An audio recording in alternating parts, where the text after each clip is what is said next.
Hey everybody, welcome back to the Gamers Lounge podcast. My name is John Meadows. With me as always is Eric, Dennis, and Nathaniel. What is going on, everyone? Hello. How's it going? Same old. Yeah, it is going. We Yep. didn't have a show last week because of things going on here, but that's okay. We're back again this week, and that's okay. Yeah, better late than never. Yeah, that's true. Yep, that's right. It's all that matters. Yeah, so that's our fiduciary. What do they call that? I don't know. We don't get any money, so it's not like it's not like we make any money at this. So it's like fiduciary or whatever. So, but yeah. So, but anyway. So let's go ahead and talk about what we've been playing. Any kind of game things we might have been doing if we haven't been playing games. I guess I'll start because I haven't played a ton.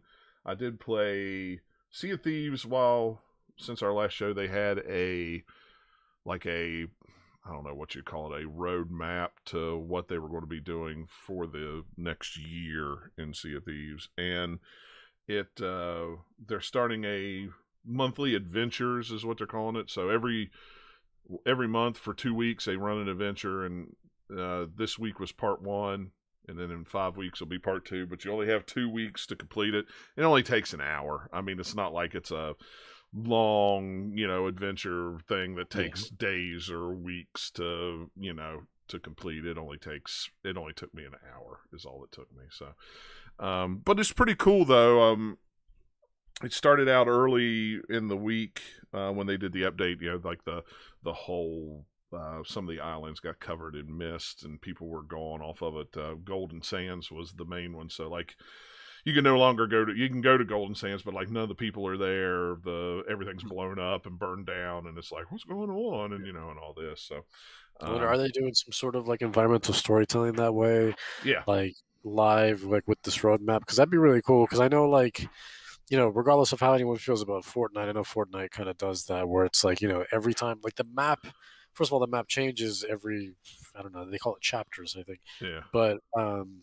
But as like throughout a season though, it will literally like shapeshift, right? So like one day you'll log in and all of a sudden like this piece of ground that was perfectly, it looked like it was a perfectly like mowed lawn, but now all of a sudden the next day it's got like, maybe like some crazy asteroid, like a big crater, like an asteroid just hit it. All of a sudden you're like, oh, what's that, where'd that come from? And then like, through that they're kind of telling the story of like, oh, and then they'll just kind of introduce it later in like a season pass or as you're playing of just like, yeah, now we have this invasion of people and it's like the end of the world or something, and then all of a sudden it turns into some Fallout themed thing. I don't know, they always kind of do that every once in a while. It's something like that with this. They did the patch update, and then like they didn't really tell anybody, but like several islands all of a sudden just had green mist on them.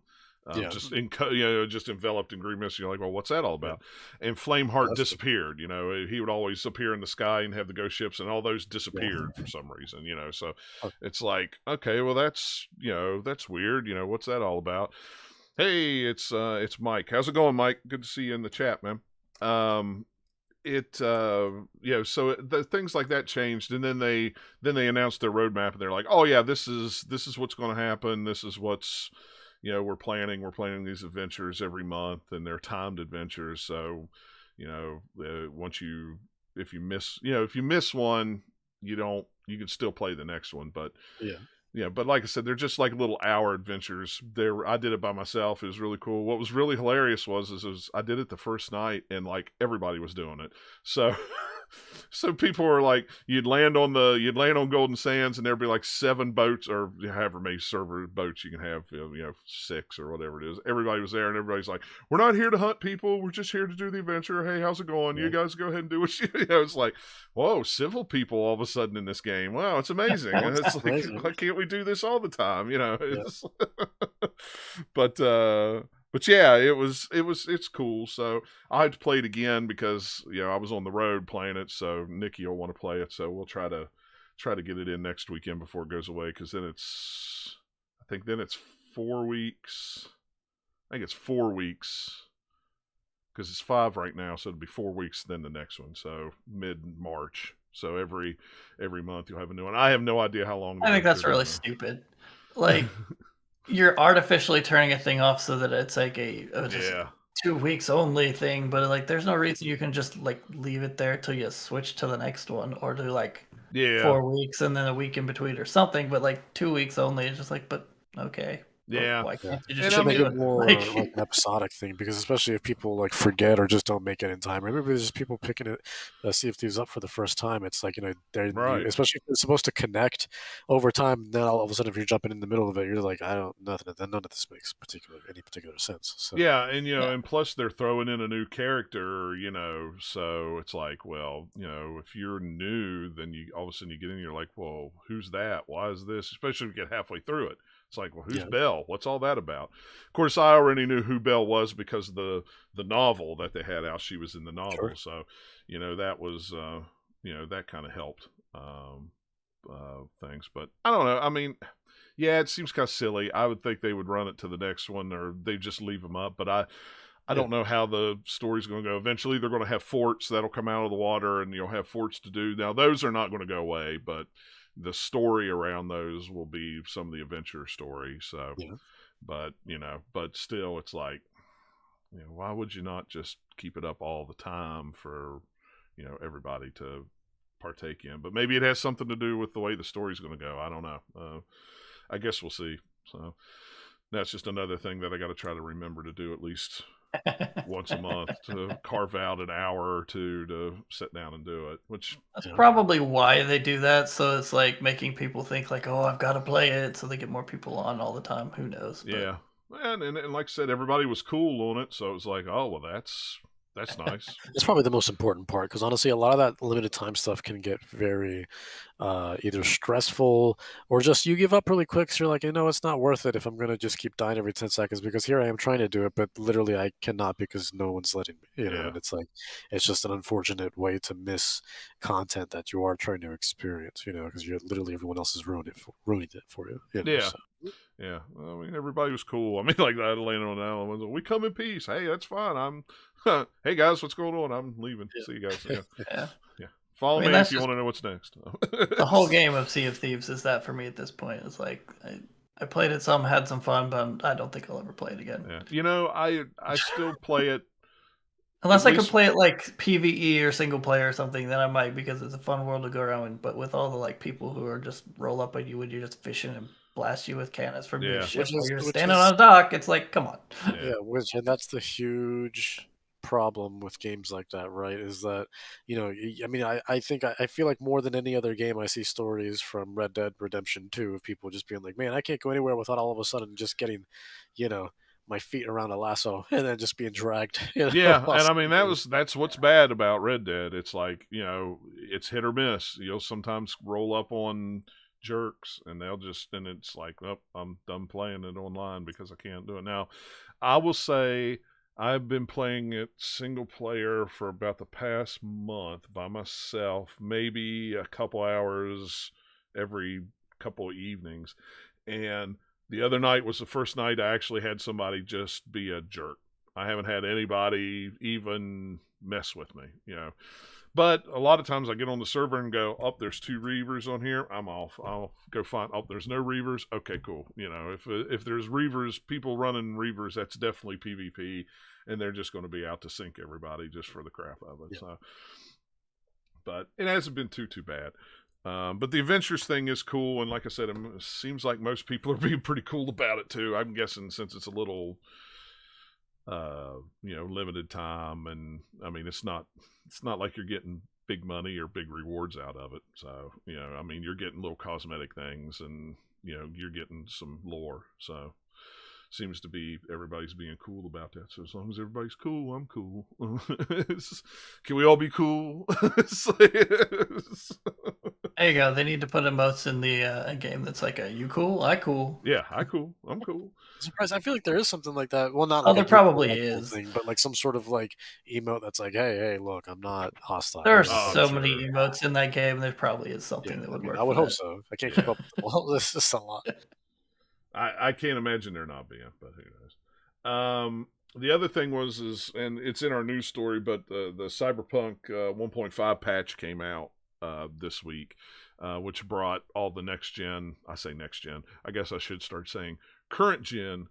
I think that's alongside it too, because it's just like, here's all these new things, plus it's also on PS5 and Series X at the same time. We're just doing it all at once this time. Just like, here you go. Yeah, and I, of course, I had my. I didn't have it. I didn't have it digitally. I had it physically on the Xbox, and I got the Series S on the road, and I was like, oh man, that sucks. And I was like, wait a minute, I got Microsoft Rewards points, and it's on sale since they announced the thing for like $20. I was like, I will just cash in rewards points and get it for free. So I downloaded it. I was at a hotel that actually had pretty daggone good internet, so I downloaded it while I was at work and came back and played it that evening. Excuse me, I thought I was going to sneeze. That game is that's what they should have waited and released it this week. Yeah, that's the reason why I stopped playing. I'm waiting for the full game to still come out. So that's close to the game that I got to play, plus improvements, because like just visually, I'm sure that from what little bit of footage I've seen on like the PS5, Series X, whatever versions of the game. Oh, hey, this looks a lot closer to the PC version. Oh yeah. Yeah, it does. Super shiny. Now, I was playing it originally on the Series X anyway, and I really wasn't having too many problems, but it was enough that I was like, you know what, I'm going to wait because I want to enjoy the game, the story, so I'll wait. So I actually just, on the Series S, it just, the cloud just synced to it, so I just started where I left off. And the visuals, at least I haven't booted it up on the X yet, but on the Series S, it looks flipping fantastic. I mean, the lighting looks better. The frame rate's better. The only thing on the Series S is it's running at 1440p 30. There's no 1080p 60.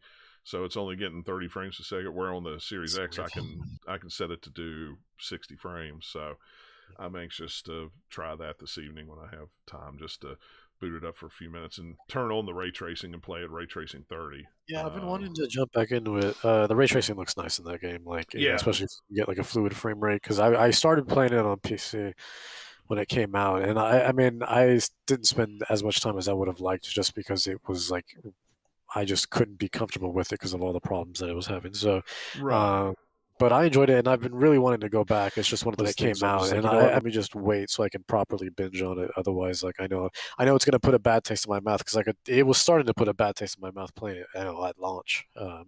So, but thankfully, that patches out. It seems to. Yeah, I had a ton of fun with it. Despite it's a game that if it was anyone else, it would be like, this is a really good game that has some rough edges around it, but you can like probably get past that, it'll be fine. It's not a perfect game, kind of thing. But because of it being CD Projekt Red and they coming off The Witcher 3 and just the insane amount of hype that Cyberpunk had, that's what kind of like caved it in on it. Plus just the fact that it was on all the consoles and having all the problems there, that just everything about Cyberpunk was just all like terrible. Even though like if you played it on PC on a system that could handle it, it was fine. But it wasn't bad. But it's just still enough there to. Even so, it still has some issues in there that I'm glad that I know they've changed some of the things that I was a little bit annoying to me about, just kind of like the interface. They redid a whole like skill tree and all sorts of stuff that I'll be probably replaying to dive in and see at some point. I'm thinking maybe late spring or something. By the time I get to it, it's like, hey, you put it out the week of Horizon, and then next week is Elden Ring. I will be playing those before I go back to Cyberpunk. Yeah. Oh, it was hilarious yesterday when I went to pick up my copy of Horizon, which I didn't put it in the notes. I did play it. I just booted it up and got to the little starting area and I went, okay, looks really pretty. The frame rate looks awesome. I'll play it here after a while. I'll play it a little later. I didn't want to get. You didn't even play much of the first game either, did you? I played about 10 hours of it. Is all I played. Oh wow, yeah. So did you watch the intro cinematic and you're just like, I'm so confused. I don't know any of these things that happened in the first game. I watched the cinematic. I watched the cinematic and went, oh, all right. Well, now I don't have to really play the game if I don't want to. I know the story. I understand. Yeah, because if you'd only played 10 hours, like that whole intro is like, here's this major revelation from the first game and this major revelation. mission and this one too. It's all spelled out, and it's like, oh, like you lose a lot of the impact that you have you do, feel in the first game. But at least for starting the second one, you'll have like, okay, I know what's going on. You won't be completely lost. And I'm fine with that. I tried to get. It's not that I didn't like the game. I did like the game, but it's more. I don't know. It's. And that's what my buddy said. He said, "I thought you weren't playing open world games right now." Yeah, I know. I turned around and bought an open world game again. Even though I said that I wasn't gonna, but I did it anyway. But this one I wanted to buy it because I do like the story and stuff. So it's like, okay, I'll give this one a try. Maybe with the improvements and everything like that, maybe I'll enjoy it even more. I liked the first one, but not enough. I was like, man, I just don't have the many hours that I need to put into it. I was hoping that maybe this one will be a little shorter, but it doesn't appear like it's going to be any shorter. Looking at the map in the game, plus what everyone has said about it, is like, no, it's going to be the same length at least, depending on how much of the side stuff that you go do. Yeah. So, but we'll see. I mean, I bought it now, so I'll have time to play it in the next 5 years. I like play a little bit at a time. Yeah, it's me too. I'm like, plus it's like I'm probably not going to take my PS5 on the road. So if I do play it, being gone in the week, I'm probably only going to play it on a Saturday or Sunday anyway. So it's like, all right, that might be cool. Just play it on the weekends. It might not be too bad. It'd be like, oh, here's my weekend game. But I mean, it looks pretty. 15-20 minutes of it that I booted up, it looks pretty, and I know Nathaniel will have a lot more to say about it because I know I saw him. He was on last night playing, and I was like, "Yep, Nathaniel he'll be halfway through the game probably by Sunday." No, this is way too big of a game for that. I have played a lot. Just that game is going to be way too huge. Yeah. I think when I looked after I was done playing today on the thing, I'm at like 5% completion or something. Yeah. Well, CyberPunk. I'll wrap mine up by CyberPunk. If you were thinking about getting it on the next gen on the current gen consoles, and you haven't, now's the time to get it. This is the game that maybe. I mean, so far it seems I've seen some issues with it where people trying to upgrade versions, there's problems. Certain regions can't even upgrade it at all because without like creating new accounts, and other ones are just like having weird save corruption issues and all sorts of stuff. So maybe really read into that before you make a decision. Your mileage, maybe. If you're starting from scratch, then it seems like that's probably a little bit more okay. But if you have played the game before and then you're upgrading it to the newer consoles, then that seems to be where some issues are popping up for some people. Yeah, so we'll see. I don't know. It's installed on the hard drive, so when we get done here, I'm actually going to move it from the external to the internal and see. Well, no, I don't have to. I forgot. I've already downloaded it to my memory card. So on the Series S, all I got to do is plug my memory card in. It's already there. I don't have to update it. Never mind. It's all good. I'm good here. We've got a fresh install. It's fine. I'm telling you, that memory unit thing is just going in between systems is a freaking beautiful thing. Awesome. And then I forget about it because all my games that I'm playing are on that memory card, so I can just swap back and forth. It's like, oh wait, I don't need to move this one from this one. It's already on here. Never mind. Forget it. So, but go ahead, Nathaniel, since we were talking about Horizon Zero Dawn, you can go ahead and, if you want to talk about that next, or if you want to talk about everything else before you talk about that. But whatever. What have you been playing? I'll start with that because it's the biggest one on my list. Horizon Forbidden West. It's like they made a great game, and then they said, hey, here's all the things that are good about it. Here's the things that weren't as good about it. Let's improve on everything and do a game. And that's kind of my impression on it so far, because it's just like the first game when it came out, there's a lot of stuff about like, yeah, this is really, really good, but like the facial animations get weird, or, character animation in general just isn't as detailed, partly because of the generation. That's where so far it's impressing me the most. They've got performance capture things in there, which I don't know. They might have had some of that in the first game. I don't remember.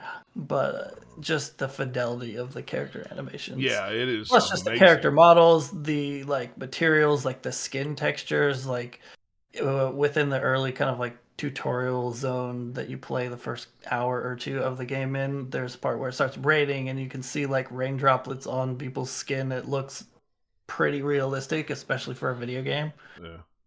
They put a lot of detail in that. But then also once you get into kind of the more open worldy map part of the area and you climb up to some tall stuff and you're looking out, it's absolutely gorgeous, partly because the better power of the PS5 lets them have further draw distances, so there's detail out further, and just all the atmospheric effects that they have where like some tall mountain stuff out in the distance has mist and stuff around it and kind of cloudy stuff. Just the sense of scale is really, really cool. Are you playing it on the 60 or are you playing it on Oh, heck yes. No, screw that. Yeah, 30 frames a second does not exist for me if I can get away from it, because it's just I figured too as slow. much. Well, and I sat there last night when I booted it up, and right where you meet the dude, you jump down, and then you can actually move around. I sat there for 5 minutes with staring at a wall at a wall of grass, going fidelity, performance. Fidelity, performance. Can I see a big difference? Nah, not really. But yeah, 60 all the way. I mean, I figured you were playing on 60. I was just curious. So yeah, my PlayStation's set to do that by default. Mine is too. Yeah. The game will just automatically be that. And yeah, because like, I don't know, it's too slow. 30 frames a second is too slow. Yeah. Especially for an action game. It's just like, nah, if you have 60, I'm going to play it that way, unless it just absolutely looks like trash, which nowadays it shouldn't. It should look fine. Right. Yeah. Like, even if you can kind of tell a difference, it's still going to look really, really great. And like, honestly, I think stuff looks sharper at 60 frames a second just because it's smoother for the movement and you're not feeling it. It's like not visually necessarily maybe, but it feels sharper and smoother just because you're not seeing the frames that you do at 30. Yeah, I think so too. No. But anyway, go ahead. Sorry, I knew the answer to that question, but I thought I'd ask it anyway. So the game is kind of like it's slow. It's a let's start you out slowly kind of a game. So it's like, here, we'll give you a kind of first main mission where you were tutorializing you and you're going through this kind of bespoke area that you start the game in, and you have like a little mini boss fight towards the end of it, and then like, okay, now here's like the setup for what Aloy is supposed to be doing in this game. She thought she was going to find it here, but she didn't find it, so now she has to go out into the west to get these things. So then you go into kind of an interim section. Yeah, it says something like that, or interlude, I don't know, but you're back to kind of Meridian area that is the big city from the first game, and you talk to some of the characters there, including the king character from the first game and some other people, and then you move off and like, okay, you're on your mission, now you're off into the corner of the big main map, and you have to do a bunch of missions in order to unlock a wall to get into the rest of the big giant map area. So it's kind of like, here's the small open world area to get you used to the game before we give you the whole map that will let you go crazy. So, and even that area is pretty big, so that whole map is going to be pretty giant. Looking at it is like, oh, okay, yeah, this is a big game. Yeah. But there's a lot of really fun things in there because it plays very much like Horizon Zero Dawn, but with some quality of life improvement things and some other stuff in there that's really nice. So you still are going around picking up certain plants for healing items. You pick up a bunch of tree branches to craft arrows, and you still have the same kind of like weapon wheel that you pause and like rotate to whichever one and pick like your bow and arrow or your tripwire thingy or whatever weapons you have equipped. And then you can sneak through the tall grass. You have your spear that you can, sneak up and stab them. Or if you're in an active fight, you have your light and your heavy attacks, and you can knock things down and get critical hits. All that kind of stuff is still in there, like the baseline of it. But then they've added some stuff on top of that you'll unlock through skill trees and stuff. So the skills tree is an actual tree this time, whereas last time it was kind of almost like a skills list. Yeah. That you unlock things eventually. This one has, I think it's 6 categories. It's kind of similar categories to where it's like, here's some stealth stuff, here's your bow and arrow stuff, here is like traps, here is like creature control or whatever, different categories. And you start with like a thing at the top, and they all have kind of little things that are like passive effects, like you're a little bit better at sneaking, you're a little bit better at this skill or whatever. And then it'll like unlock other things for that you can do, and then you get like bigger skills that you can get to as you go down through the tree, picking up smaller ones. So like the bigger ones cost a couple more skill points that you're leveling up. And so there's all sorts of like things in there that are sort of similar to the first game, and then just expansions of it. For this feels more like an RPG skill tree this time around than it did the first game. So there's like a lot of like melee combos and things you can unlock. There's like different bow skills and all sorts of crazy stuff that I haven't gotten too far in because I'm not too far down the tree yet. I think I'm like level 8 or 9 or something in the game, so I've only gotten a little bit way down a couple of the trees. Yeah. But yeah, there's other like even minor things that are kind of quality of life improvements. So like when you're picking up those plants that heal you, you can only have like 10 of them in your pouch, but then you can get like by default when you start it's up to 20 more in your inventory, and then when you run out of the ones on your D-pad when you're healing, you can hold the button down, it will refill it from ones in your inventory. So in the first game, all the time it would be like, your pouch is full, your pouch is full, you can't pick up any more of this. Right. This game, it's okay, you picked up how many you can hold in your hand, then you picked up how many they're in your on your person inventory. Then once you hit that, then it goes to your stash that just automatically goes to a chest that you have in all this like settlements and some camps and stuff. Okay, that's cool. You can go to that and refill it. So you're never, very rarely just like, yeah, no, you can't hold it. Instead of that, it's like, hey, I'll send this to my storage for later. It's so that way you're not running around like, here's all this stuff I could gather and I can't do it. I'll just ignore it. It's like, oh, you can still pick it up. Wasn't there a game that did that? What am I thinking of? I'm sure there is. They also have added, you can tell somebody at that studio is a Monster Hunter fan because they have a whole cooking thing now where it doesn't, it's not going to be as involved as that, but like you have like a chef dude in the first city that you get to that you can do a side quest for him to get him a new pan or whatever because he can't cook his signature dishes without it, and his last one broke. But you bring it back to him and you can get food cooked that then will give you buff effects. So if you eat this food, it will, you do more melee damage. Or if you eat this food, then you have, more resistance. Or if you eat this one, you have a little bit better on effect on this type of skill or whatever. There's, I think, there was like 8 or 10 or something different foods that I could get from that guy, and I assume it will expand as the game goes on. And then I did notice in one of the skill trees, there's a thing that makes those effects last longer if you unlock it. So yeah, there's that whole system. And the first time you go in there, there's this like really, really nice fun montage animation of the dude cooking food. And when I saw it, I was like, oh man, this reminds me of the over-the-top animations in Monster Hunter games of cooking food. Yeah, that's cool. I didn't realize there was that. I hadn't read so there's a ton of stuff. So yeah, so it's like there were vendors and stuff in the first game, but it's mostly just kind of like you could buy weapons or armor sets, that kind of thing, which they still have that. But you also have like a potions guy, and you have like that chef guy, and that's the first town. And I've picked up stuff for dyes, so you can dye your armor in this game. Somehow I haven't gotten that far to actually be able to do it. I've just picked plants that are like, ooh, this is for dyes. Another quality of life thing that's awesome is every single item in your inventory, when you look at it, it tells you what it is for. Similar to how a game will be like, this is a junk item, you can just sell it to a vendor and not worry about it. It does that, but it also has other things where it's like, this is used for crafting this specific type of thing. This is a key upgrade item for weapons or whatever. It will tell you what the thing is for. Oh, that's cool. Without you having to guess or like look it up in a bunch of different places. It's just right there. Yeah. So there's like the first game, it has kind of like your notebook where you can look up machines and see what loot they drop, what their weaknesses are, what element they're weak to and strong against, what different parts you can get from them. So as you encounter them, it fills that out. It has a thing for all like the different characters, so you can read their bios. If it's like, hey, I remember what this person looked like from the first game, but what were they again? And you can read a couple paragraphs, be like, oh yeah, this is what they were.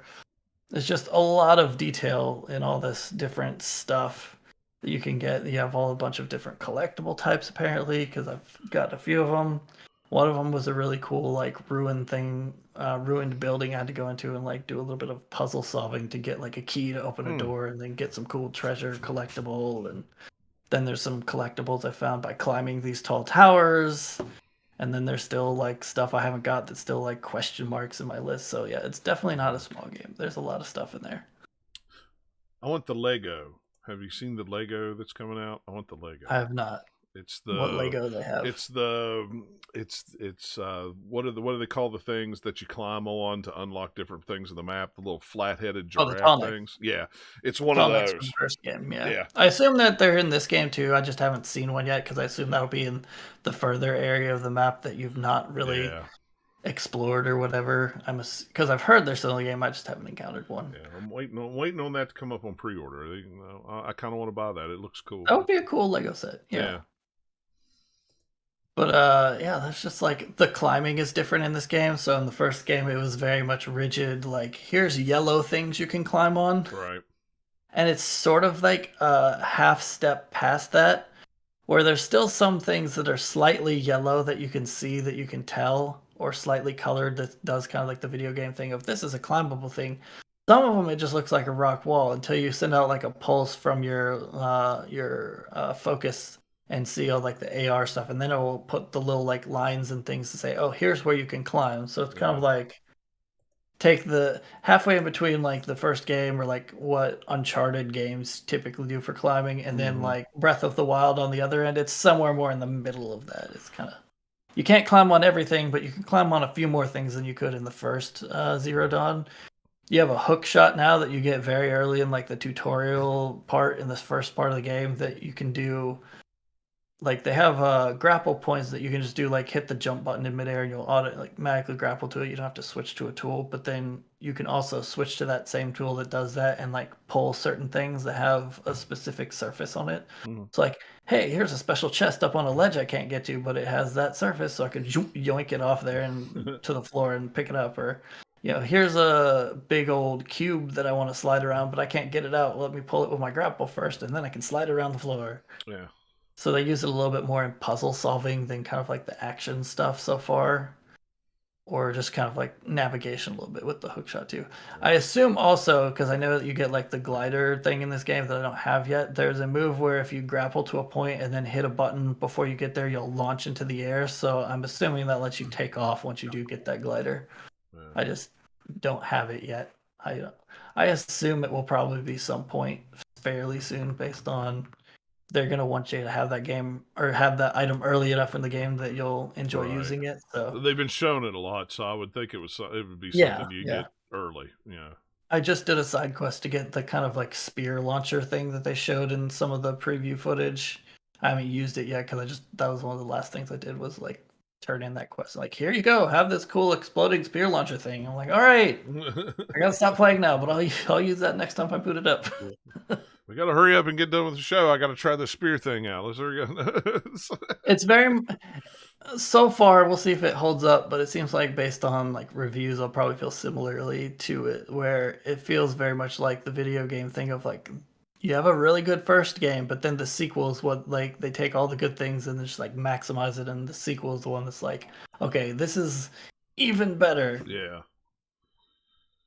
Kind of like I wouldn't say it's probably not the same jump between like Assassin's Creed and Assassin's Creed 2 or anything like that, but still a very big jump in quality of like the first game is still no slouch. You could play it and it looks very pretty, but this game next to it would make it look like, oh wow, you look super dated now. I mean, it's really weird how that works. Yeah. It's one of the best looking things on the PlayStation 5. I think it's one of the best looking games I've seen yet. I mean, I thought Horizon, Forza Horizon was, fantastic looking. It was just so cool. This just blows everything out of the water. The difference between this and Forza Horizon is a lot more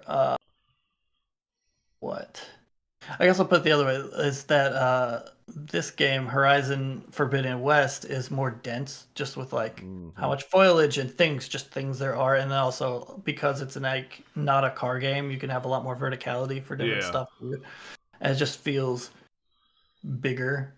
Not that Forza Horizon felt small or anything either. It's just the type of games they are. Right? Yeah. I mean, so like all of the fidelity of the stuff in Forza Horizon is there, but done in a more fantastical art style, and there's just lots more things there too. It's not as spread out because you're not going at like 500 miles an hour down a highway. Right. Yeah. I would say the only game I would say probably looks better than this, and it's kind of just more like apples and oranges, is Ratchet and Clank. Okay. Ratchet and Clank is a very pretty game, but it's also a very different game. It's not as big, so they can put a little bit more detail on certain things. Yeah. Plus, it's a different art style too. But I don't know.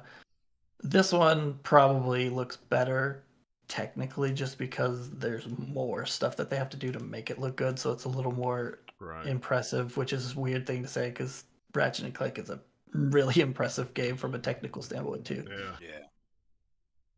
And like, it's funny. There's an option in this game that is weirdly named, but once I looked into what it is, you can turn off a thing to when you do like fast travel, it'll have like the tooltips on your screen that they've basically like, it will like leave it there, and then you can hit a button to like skip it. So if you want to read it, because it loads so fast. But you can turn that off so that it just automatically loads. Right. And it's like, if you don't do that, it's like pretty much like less than 5 seconds for every fast travel I've done. Yeah, it's ridiculously fast. I have it installed on my internal expansion, so it's the MM2 drive that I bought.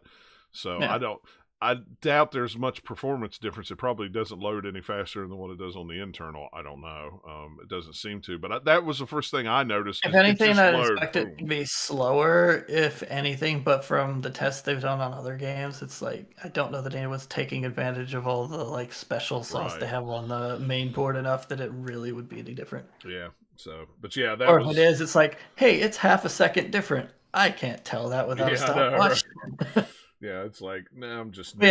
you go to a campfire in this game, you hit the fast travel, and you're going on the map, and you choose whichever next one. As soon as you hit the button, it kind of like fades to black and then fades up, and pretty much once that tooltip screen is there, like a second later, maybe it'll take a second for the thing at the bottom to be like, press X to continue or whatever. If you want to read the tooltip, you can. If you don't, you just hit the button and boom, you're there. I noticed it was like that when I want to say it did that between the opening movie and the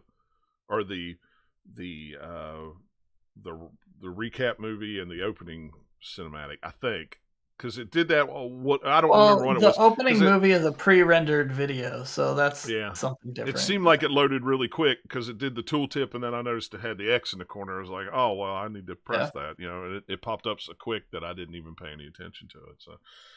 But yes, I forget what it's got a weird name. There's a lot of options in the menu. Yeah, really there's a ton. I started looking at accessibility options and some other stuff too. That's pretty nice to have. But that one is a weird name until I like looked it up somewhere or read about it in an article. I forget where, but it was like, oh, that's what that does. Okay.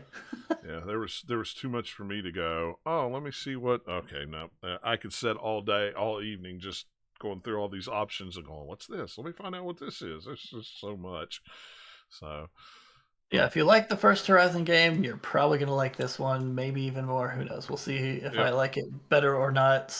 Story-wise will be what pushed that over for me. If it's got as good a story as the first game, then that'll be really good. Yeah. So what else? Be playing more of that. Let's see. I bought Metroid Dread and played enough of it to regret buying Metroid Dread. I don't like it. Like every time I start to like it, it annoys the crap out of me. And part of it is because I don't like the stupid design choice that the Emmy robots, is that what they're called? It's been a while since I've played it. Yeah, I don't like that as a design choice because that plus just the way that they're like funneling you, there's just no exploration in that game. And if there is, it's way past where I'm at because I've gotten all the way to the second major boss thing. That's kind of like a big creature thing that's got like spitting lava and bones and stuff at you or whatever. I can't remember. It's been a while since I actually played it now. I was like, I've pretty much noped out of that game at this point because it's like, oh hey, now I'm like just going through cool like levels and I'm like want to do a little bit of exploration and find some stuff. Nope, now you're in a new section. Yeah, it's more of like they're playing it a lot more like this is a single path puzzle that you have to go through this way to get to a thing, and then you have to get to the other thing, and you get to another thing, and it's not opened up as much. So it's not scratching the same itch that something like Hollow Knight did for me, where it's like this big expansive thing. You go, you explore, you find some like tough enemies or whatever, but you have more than one option to go most of the time. It was very much like, here's the path, you have to go on it, and I didn't like that about it. Plus, every time I was like, oh, okay, I want to go through here and see if I can find some like little hidden areas to find like a missile tank or upgrades or anything. Like, nope, here's another cool Emmy zone that you have to like go through, and it will like kill you because you didn't hit the right exact moment to go through here or whatever. I definitely had a rage quit moment on one of those. That then the next time I played, I went through the room the first time. I was like, "What the heck?" Yeah, I that game had is not to, easy. all I had to do was just go in the room and then just go, and I would have been fine because I was trying to figure out where the heck the stupid thing was because it was beeping. That's what made it where it kept going through where I couldn't get past it. I was like, it was annoying me. And then when I got to the second boss, and I was just like, no, your controls aren't good enough for this to be a thing. It's the opposite of what I like from the Dark Souls and those types of games where it's difficult and it can be frustrating sometimes, but it's not, you don't ever feel that it's the game's fault for the most part. It's like, okay, if I just figure out what the patterns of this boss are, I can do it because I can do this mechanically. This is just like, no, you're spitting a bunch of crap at me, and I'll have this like tiny area that I can go to sort of dodge it or maybe shoot it if I can aim up by holding like and hold the button for holding missiles and like do this other thing. And then like you get to phase 2 and you do it, and then you get to phase 3 where you're literally hanging on one thing on the wall and it's still spitting all that crap at you, and just like, no, I don't like this. This is dumb. I kind of regret buying that game. I will have more fun with Metroid Prime 4 if they ever get that game out, probably. Yeah. But just this game, I'm like, it looks nice. I like little bits of it, but a lot of it, it didn't do it for me. Yeah, I get unfortunately, because I like Metroid, but man, this one, I don't know what it is. It's like a lot of people love it, which is great. I'm just like, it's not the Metroid for me. Yeah. Yeah, no, I loved it, but I did kind of share the same sentiment of like, the Emmys were without a doubt, for me anyways, the biggest pain in that game. And it's not even because it was a difficulty curve. It was literally had to do more so with like, there is a lot of this tunneling happening, and it's very difficult to kind of slow them down constantly shooting them because they take a lot. And then not to mention, like, the game teaches you right away that you can parry a lot of attacks, but it very seldom works with the Emmys, and like it almost feels like a one and done when you're with them. And not to mention they are there throughout the entire game, so if you're just at the second boss, they're there. Killed 3 Emmys, I think, or maybe it was 4. I forget now. No, it was probably 3. Okay, yeah, something like that. Yeah, they're there throughout the entire game. So even right before you get to the final boss, there's just just little cherry on top. Here's another one last one. Well, to this point, it's like, okay, it feels very much like here's this everything. You have to get past it, and then you will eventually find your way to the superpowered glowy goo thing or whatever that you have to kill to get your gun powered up, and then you can go kill it, and it takes you like 2 seconds to kill the stupid thing if you find like a good, long hallway that you have plenty of room to do it. Yeah.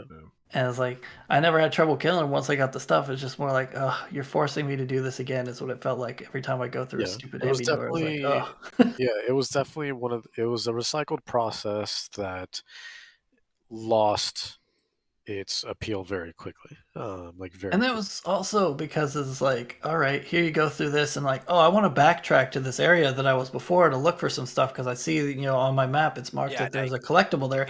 I can't go there because, hey, I happened to go through a thing where it was like I could slide one way, but you can't go the other way until you get the morph ball, or like other things that would funnel you where it's just like it closes doors behind you. I'm like, I don't like that. Yeah, there is an easy mode coming.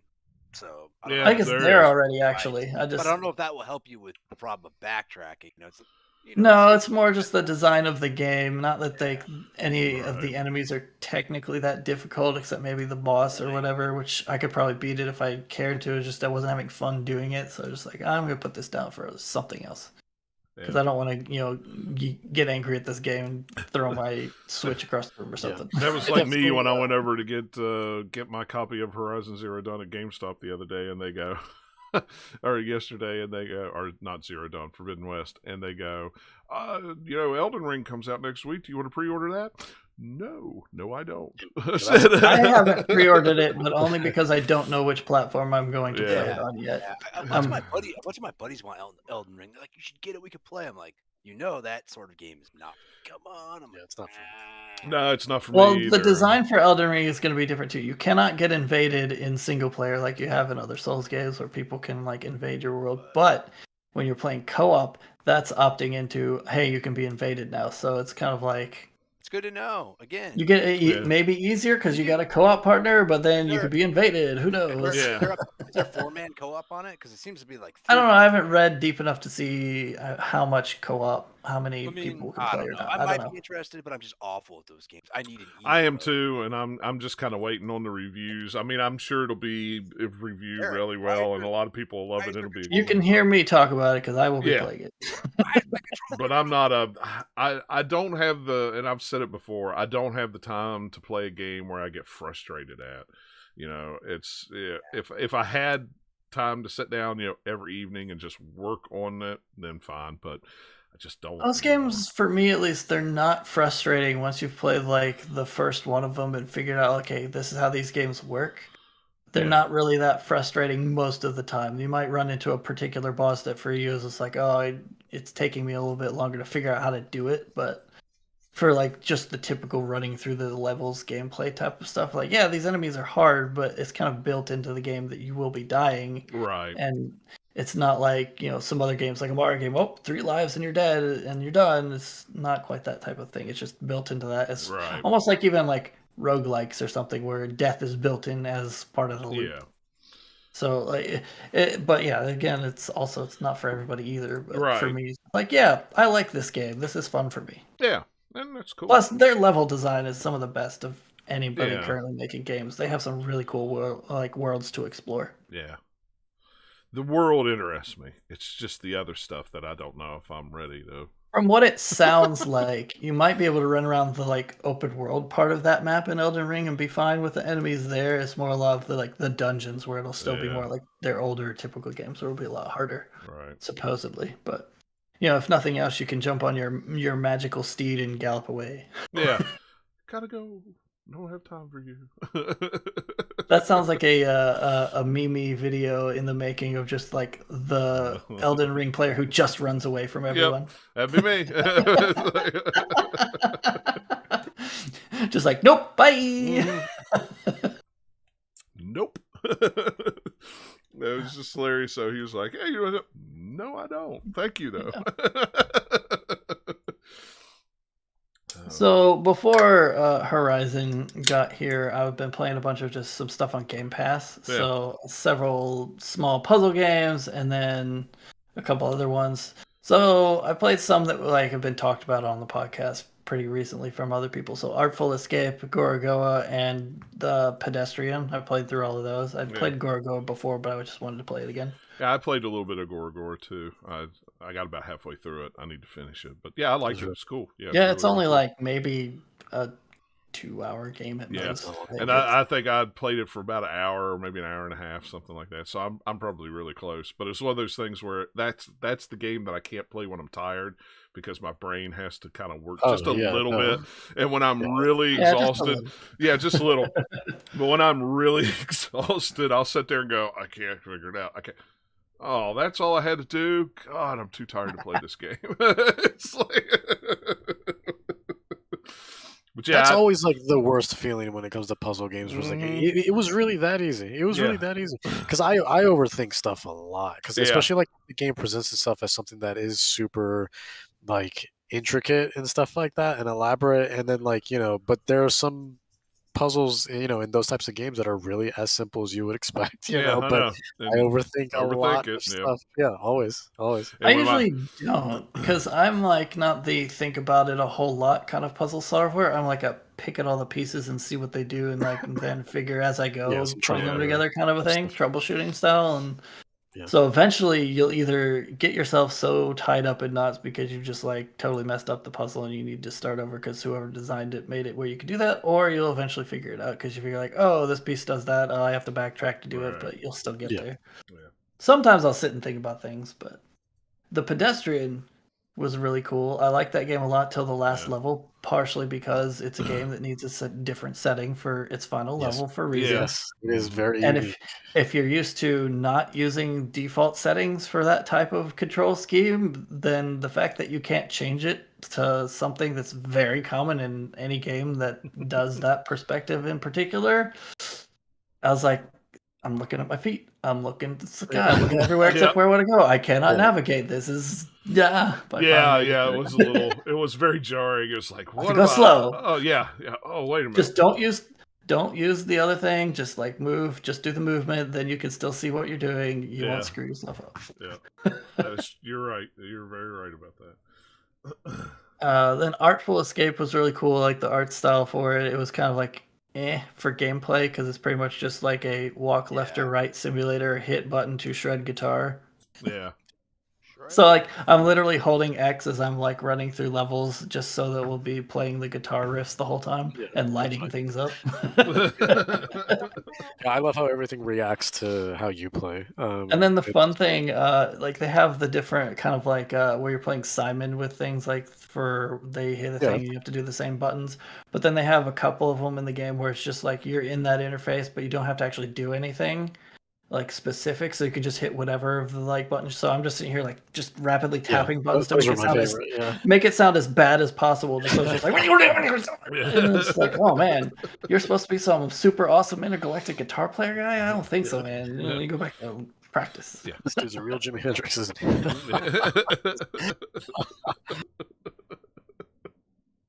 Yeah, like it's pretty cool. Pretty cool little game. Yeah. Another one on the other two on Game Pass that I played a little bit more of than those, just because they're a little bit bigger games, is Nobody Saves the World, which is awesome. I got that one installed. I've been wanting to play that. It's the studio that made the Guacamelee games. Correct. Except they're instead of making a platformer or whatever you call the Guacamelee type games, it's more of like, let's take Zelda and Diablo, mush them together, and then add like a shape-shifting mechanic into it. That's pretty much what Nobody Saves the World is. Yeah. You start out as like this dumb, goofy little guy who's called Nobody, and all you can do is kind of like half slap at things and cause like 1 point of damage. But you have like this magic wand that allows you to change shapes as you unlock them. So like the first one you unlock is kind of like a rat shape so that you can cause like poison damage, and then you get like eventually kind of like a warrior and an archer and a mermaid that you can chomp and slap people with your tail. You get like a slug. You get so many different things. You get I don't remember, but like each one you unlock as you do it, you get like these little quests that you do. It's basically like kill 10 enemies with this new ability that you got, and once you do, you get some more XP, and then you like level up each of the characters, and then once you get enough other points, you also are upgrading the tree to unlock more character things that you can unlock. And you're running around kind of like a Zelda style map that you have like little dungeons you can go into. And then when you're in the dungeons, if you die, you get kicked back to the beginning of the dungeon. So you kind of have to go all the way through until you get to kind of like the final boss. And then once you get there, you have like a little teleport thing. So you don't have to do the whole dungeon again. You can just attempt the boss over and over if you have to. But it's really slickly made. The UI is really good. The story is like tongue-in-cheek, silly fun. And just the actions you're doing are really cool. On Game Pass. Yeah, it is on Game Pass. But even if it wasn't, it'd be worth buying. It's a really cool game. Yeah, it looks interesting. It's from Drinkbox, and I like their stuff. Yep. Like I said, people who made Guacamelee. Yep. Right on there. And then I also played The Forgotten City, which is a really cool game. That game's made by like 3 or 4 people over 4 years or something. It has like a little blurb of it when you start the game. Yeah. I played a little bit of it too. Yeah, I played a little bit of it too. I downloaded it, tried it out, and see where was I played the little bit of the beginning of it, and then I immediately did the thing that they said don't do, and the whole world died in it. Oh, you're that kind of person. Yeah, I'm that kind of guy. They're like, now don't do this, and then what did I do? I went right over and I did it, and then the whole world went.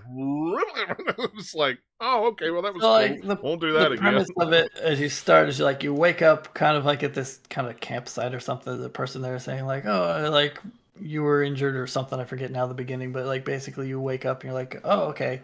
Well, hey, would you help me out by going and finding this guy who went up into these ruins? And you're like, sure. And you go in there and you fall through a trap. And then like, oh, hey, here's this dude that you went for, and he's turned to gold.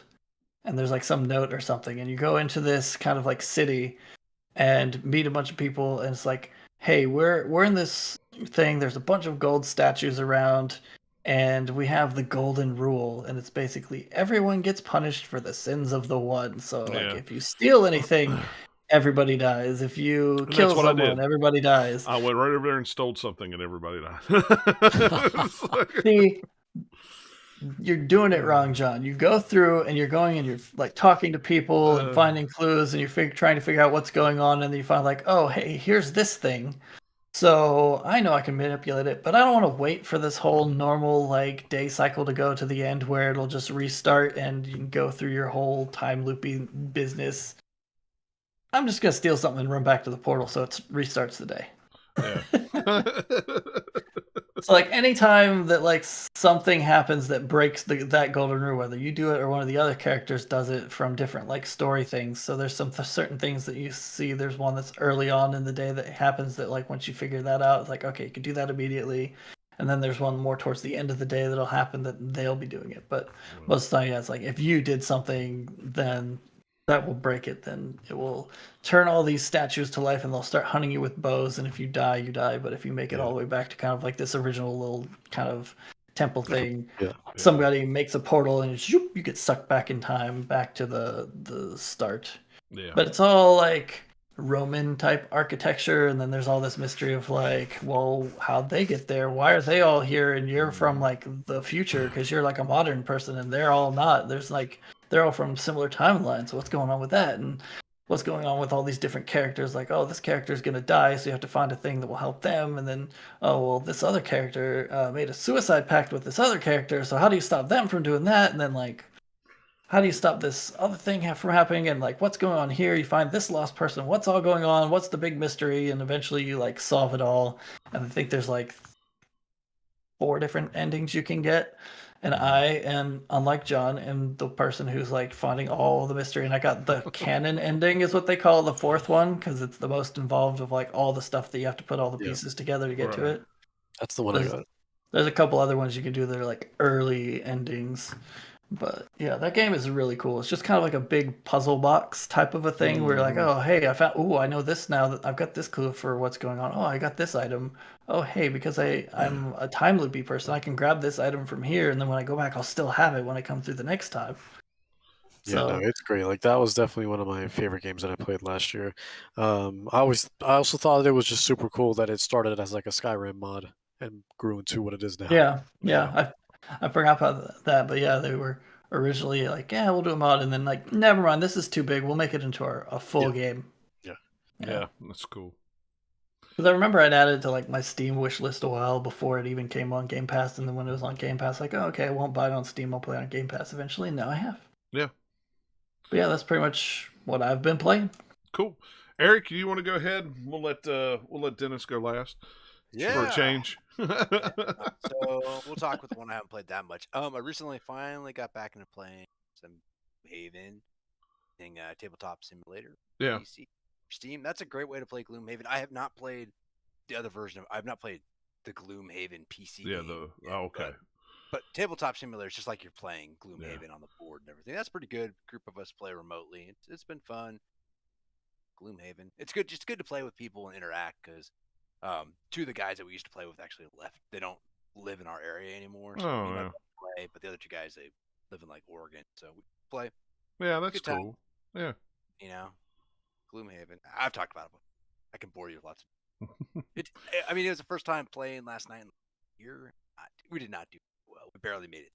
Yeah. I've got what is the smaller Gloomhaven that came out? Yeah, I bought that when it first came out, and I was like, "Oh, we're gonna play this." And then we were in the middle of a pandemic, so nobody was coming around. So it was like, "All right." We played that with my buddy's kid. It's like 9-year-old. Yeah, it's pretty good because it like starts you out with the basics, steps by steps, kind of eases you in versus Gloomhaven. Yeah, so I've got it. So someday we'll play it. It's fun. Nikki might like it. Yeah, I figured she would. I figured we'd get a couple of the other guys over, but none of them none of them have been over, so we'll play it at some point. Yeah, it used to be pretty hard to find Jaws the Lion. Yeah, It's I ended up I happened to catch it I got it when it first came out. And I just happened to catch it at a Target in Williamsburg, Virginia, when I was over that way, and did a pickup for it. Now it's like $30. Yeah, it's like on sale all the time. You can get it. Might get it again. Yeah. But so I have been playing. I recently got my PS5, and I haven't really been playing very much except for a crap ton of Dying Light 2. Well, you only got like 500 hours to go, so it's.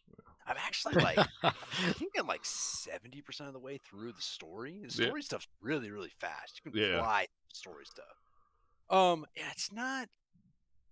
I don't know. Maybe the story in the first game was interesting to me. I realized something while playing it. If we do co-op with my buddy, he's way lower level than I am, and so if he joins on my game, great. He gets keep all his goodies, but his game doesn't progress. So I have to play on his game, which I think in Dead Island, another Techland game, when you joined a buddy's game that was up like further than you were, you got to stay where that was when the game ended. I think in Dying Light 1 they get rid of it too. It's fine. It's just I don't want to replay the story, a bunch of buddy, and he's got another buddy that's behind him, and I'm just like, get up to like level 2 or 3, then tell.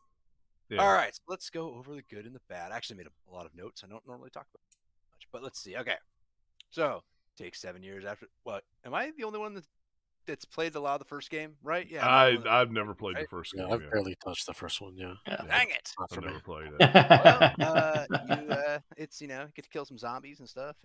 It's based, the things that behind the series are it's big on parkour and a night and day element. Yeah. And first game, big thing about the first game was it made night scary. Like you didn't want to go out at night and fight the zombies because they were so powerful, unless you had the vehicle or all from the DLC or all the weapons. But in Dying Light 2, they make it so you want to play at night because you can get a lot more weapon, find a lot more good stuff. The zombies tend to go out of buildings into the street, so then at night you can get into the buildings and get the good loot. Gotcha. And get some hard to find stuff. Okay, so it's mostly cityscape again, big on parkour, vertical. You can get like a parachute, kind of allows you to paraglide along with a grappling hook. That's pretty cool. The second area is just full of huge skyscrapers. You want to stay like in the air. Awesome. The biggest changes are you lose stamina when climbing. That sucks. You're climbing up a building, your stamina is dropping. It gets all the way down, you fall. That's always frustrating. No matter the first what. game, the first game, you could climb, no problem. You can't fix your weapons, so once they hit durability of 0, throw them away. And you can't throw your weapons at enemies. First game, you take that weapon with like 1 durability and get a kill. Guns are super limited. They do exist in the game, but it's super hard to find, and I guess they're not great. They do have other range weapons, bows and crossbows. There's a big like modding thing now. There was like a little bit of that in the first game, but this one is you can mod weapons all sorts of different ways, add such things. And when you mod a weapon, like fire damage, ice, electric, whatever, it will fix the gun or fix the weapon. It'll add 50 durability back up. Yeah, it's interesting. There's 2 different sides to the story. No spoilers. It's not a big difference which side you pick, honestly. I went with the side that's supposed to give you this sweet elite crossbow. It's like automatic. But then I read there's a glitch that you can't get it. And I was like, great. So I looked this up online, and if you have the PC version of Dying Light 2, you can download a patch, force it to run, and you get your stuff. Yeah. Guess what? On PS5, no, you can't. That's crazy. I'm all pissed off now. I'm like, come on, Techland. I did all this stuff to like get this sweet crossbow so I could crank at zombies from a distance, and I don't know. It would be fun to have, but the other bow I have is. Yeah. Well, they patch it. Are they going to patch it on the PS5? No, like I looked up some stuff. There's lots of people on Reddit and Twitter. Yeah. And it's affecting Xbox. I don't see why they wouldn't. I mean, I know they said that with the PC version, they're almost treating it like a live, like they're doing what they call live patches. So the Live moment patch. it's done, it's out. Yeah, It's on the out. Like fly. they're working on the fly basically. Like the game Well, is literally apparently being there was updated a in real way that time. you could still get this. You could still get this weapon, but I had progressed too far. It's like there's an auto save system. There's not really a way back to go back to a previous save. That sucks. But if you're big into like parkour, running around, there's a lot of cool like little side quests for that. Yeah. I don't like that stuff. You don't need to do it. All it does is give you money and parkour. You can just run around the map. There's also like combat side missions, but I haven't found very many of those. But those are fun. They drop you in an arena. They send all these zombies at you and say, "Kill 30 zombies with an electric fence and this axe." I'm like, okay. I'll kill a lot of zombies. They drop you into this little like baseball diamond thing. Knock 30 zombies out of the park with a bat. I'm like, all right. So, some of that stuff's fun and kind of mixes it up a little. Yeah. I don't know. The main character, I guess, kind of interesting. I was much more interested in the first game, Crane. And so far, there really hasn't been much. There's like a little bit of outside environment, but I was really hoping for more, kind of like the Dying Light DLC. They had a huge open environment where grappling and like parkour was pretty much. I mean, it's still there, but then you got the buggy, and you got to drive around. You could run over zombies. Yeah. Somebody could ride on the back and shoot stuff. That was. Yeah, I played a lot of the first game. Me and a couple buddies co-op to the end. And then I played it again with another friend, his friend. I probably put 100+ hours. I know there's 500 hours of content, but I bet you can get the story with it. And get most of the good stuff. Yeah. Yeah, the minute they said that, it was like, well, before it came out, I was like, and I was good. I was already good before they even said that, but now I'm definitely hours. Good. Yeah. Let me give you a hint. Buy the PS4 version. Comes with a free upgrade to PS5. Save yourself well, if you were going to get it. I do have to tell you this, though. This was the last game I pre-ordered on Amazon that you still got the 20% discount from. Mm-hmm. So it's like God, that long ago? Yeah, Jesus. Because it's like, it will come out in December. Just sat. And I got this email a couple months ago. Your game's going to be released. I was like, oh. I almost canceled it, but I got it for $42. Not only because I got a 20% discount, there was another like when I ordered it, there was another like $5 to $10 off coupon at the same time. I can't say no for this, but it's good. It runs great on PS5. The multiplayer and co-op stuff were good. Yeah. Online play good. I'll probably getting a little bored of this. I've been playing it a lot, so I want to go try like Deathloop after this, or maybe play some more Spider-Man Guardian. Yeah. Yeah, I still want to play Guardians. Yeah. Yeah, I need to finish Guardians too. I'm interested in Deathloop, but I hear some people said they had like problems like finishing it or like getting into it, but it's acquired. I think it's if it's yeah. I mean, you like their other games? Yeah, a lot. So you'll probably like Deathloop. Yeah, I would. Think I like Deathloop would. Quite a bit. I didn't finish it because I got distracted. I need to go back to it, but I played quite a bit of it, and it's a lot of fun. Yeah, I know you like those. It's not my favorite of that studio's games, but it's still enjoyable. It's still really good. I like Dishonored a lot. So yeah. Dishonored is Dishonored 2 is probably my favorite of that studio's games, but like Dishonored 1 and Prey are both really, really good. Did you ever play Moon Crash for Prey, the DLC? I did not. Is that the Okay. Can you still get that? Deathloop is basically them making Moon Crash into a full game because it's very much kind of putting the roguelike elements in with all of the immersive sim. That's what I was looking for, term I was looking for. So it's kind of like a little cross between those two things, a little bit. I like Prey a lot, and it's one of those games where I'm on the second to last mission, and I haven't finished it. I know how it is, but I got distracted by stuff. But I should play it again. Eric will get a game where you're on like a final mission, and then it's literally like run to the escape hatch. You have 30 seconds. Like, oh, I'm done. I'll come back to it in a couple months and finish it. It's no big deal. I don't have time. I don't have time to finish that right now. Very end of Alien Isolation. Like the countdown's happening. The ship's about to blow up. Oh no. I'll save right here. I'll come back another time. I'll come back another time. No big deal. When I fired up Black Flag, to see how much I had left, and it's like one story mission. I was like, oh, that was it. Yeah. It's like, oh crap, I was right there. No, I know where I am in Prey. I'm almost to I need to finish. I think what happened is I probably got distracted by another game, or maybe a little bit burnt out. Yeah, that happens a lot with me. Yeah. So. At least I want to finish it. I look at my shelf over there behind me, Lord, and I got a Metro Exodus on there. Oh yeah, I know where I am in that game. I don't really want to finish it. I'm stuck at the last part, the last area, which is toughest. And dying. Metro Exodus is a good game, but it's a game that like starts good and then gets like less good as it goes. Yeah, I just because they put. Did you finish it, Nathaniel? Yeah, I finished Metro Exodus like a while back, and I've even done I think I've done all the DLC for it too. I can't remember, but like that game, like the first main area that you get to is so detailed, and like if you look at the development behind the game, that's what they put the most effort into was like that area, and then a lot of the other areas didn't quite have as much time to cook because it's just the way they developed it. I like the second area too with the desert area is not bad. Yeah.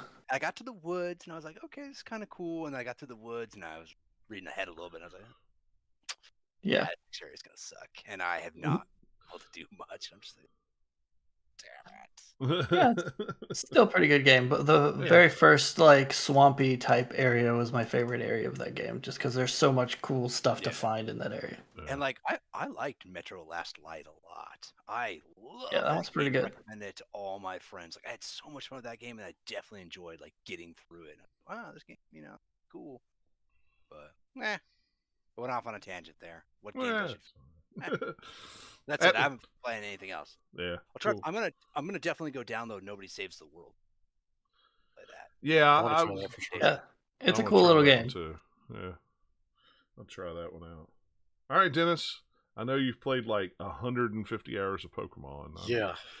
It continued. The saga continues. You know what? I've played it a little bit, and I didn't put it on my list because you talked about it the last time, and then I happened to turn on the Switch the other day, and it was like, oh, I see Dennis is playing Pokemon. Let me see, 140. Okay, well, never mind.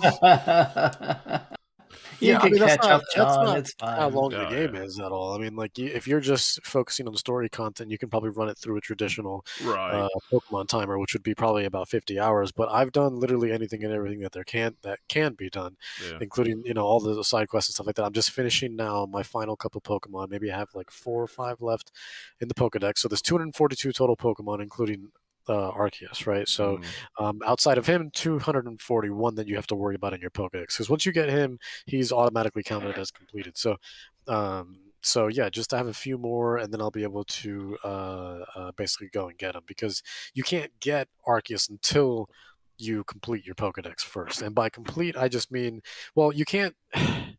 I think you see him once you've captured all the Pokemon, but I'm trying to like finish every single research entry, because then once you do that, then you get a shiny charm with that, and then you can increase your chances of getting a shiny, which already feels like they've kind of increased the chances of that happening in this game in particular. In general, anyways, it used to be very, very low. Like I think back in like Silver and Gold, I think is when they first started introducing shinies. You only had like a one, I'm rounding numbers here, 1 out of 8,000 chance. Now, anyways, as the years have gone by, they've, made it easier and easier and easier, to the point now where the last couple of games, they've been 1 out of 4,000, basically. Again, I'm rounding it. It's a more specific number than that, but I'm rounding. But basically, if you play your cards right in this game, you can literally get a 1 out of 100 chance of getting a shiny. So now the odds have been, they're in your favor now, right? So like, is it so much easier compared to how it used to be? But anyways, I'm just trying to complete the Pokedex, and then once I get that and get Arceus, then as far as I know, there's not too much post game content after that. So I'm pretty much done, like 100% completed with this game. Done anything and everything you can see, and do. So unless I want to continue more and get a couple more perfects, because your research level is based off of certain tasks that you do within the game, right? So your research level, for example, every Pokemon is going to be different, but a lot of them kind of share the same, like, you've seen it use agile or strong style, this amount of times. And then with each check mark that you get that'll lead towards the completion of your Pokédex entry. But you only need a completed entry consists of 10 tasks, basically. Oh, 10? Yeah, just 10, considering there's usually like a bunch more than that. Now, if you complete every single task that is required of you, in each, Pokemon's respective entry, then that is what's considered a perfect dex. And you'll usually notice the difference by, stars kind of sprinkled on top of the icon of a Pokeball in your Pokedex. But yeah, it's not just the Pokemon that you want to catch. There are unknowns spread throughout everywhere, and those all come with their own riddle. Like, if you want, for example, it'll tell you, hey, uh, you know, stuck between a cliff at the snowy mountaintops, right? It's almost like a riddle, like, but they're not too difficult. Like, you're like, okay, well, let me think of a snowy mountaintop. Okay, well, this is the only place that has a snowy mountain. Let me go there. Let me take a look at these cliffs, and then, if you can look in, if you're sharp-eyed, then, there it is right there waiting for you. Then you catch it, and you're good to go. Those were fun, man. Like, that was probably one of my favorite parts of Arceus, was just because of I just like the hide and seek element of it, and those riddles and trying to figure out where they are. I didn't have to look up any of them. It was tempting sometimes because some of them were like, "What does this even mean?" But I didn't end up finding all of them without having to look anything up, which was awesome. So, because I'm not particularly a fan of riddles, but these were like pretty well done. Like, because they weren't super easy, but they weren't super cryptic either. So it was, if you just thought about it for a couple of minutes, you're like, okay, I feel like it could be around here. And then sure enough, you put two and two together, and then there you go. So, but yeah, I'm sitting at about 150 hours now, just 2 weeks after launch. So that's where I've been spending the bulk of my time on. I haven't done this since X and Y. X and Y was the last Pokemon game where I spent hundreds and hundreds and hundreds of hours on. Not just playing and beating, but of course, I mean, I did play a lot competitively at the time as well. So X and Y I spent a lot of time on. And yeah, so I haven't done this since basically 2013. So it's been, almost 10 years later. Pokemon hasn't been as gripping and as captivating since then. But this is the first one in a long time. Now, of course, I have my problems with it, problems that I discussed last time, because I did talk about Arceus the last time we did the podcast, and that was pretty much on launch weekend. And I mean, I do praise the game, and I think if you're a Pokemon fan or even have the slightest interest in Pokemon, do yourself a favor and grab it. It's awesome. However, it's far from perfect. And we've talked about it last time. I'm not going to go and like rinse and repeat, because you can go and listen to the last episode of the podcast. But the gist of it is I think Game Freak has reached, or they've reached their peak years ago when it comes to developing Pokemon games, and they should not be in charge anymore. And, there's a lot of technical issues, and I did write a full-on review on it, and it's one of the longest reviews I've ever written. It was almost 5,000 words. I was going to say, it was really long. I started to read it the other night, and I went, I'm too tired to read it. I have to read it. I have to read it this weekend. There's a lot to talk about. Like, there was a lot to take in. It is. I tried to make it as cohesive as possible, and honestly, I could have kept going, but I was like, you know what? This is pretty much the gist of it. I think this is the most important parts that I need to mention, that will be mentioned. Could I mention more? Absolutely. Yeah. But I didn't want to be too redundant, or overstaying my welcome, despite this review already being like practically a thesis. But yeah, it was like a review / think piece, because I definitely, after spending so much time with it, I wanted to try to be as unbiased as possible and think about the pros and cons of the game. As someone who's literally been a lifelong fan of Pokemon, it's been part of my DNA, part of my life since I was 7. It's you've seen Pokemon, no pun intended, but evolve throughout time from platform to platform. Right. Yeah.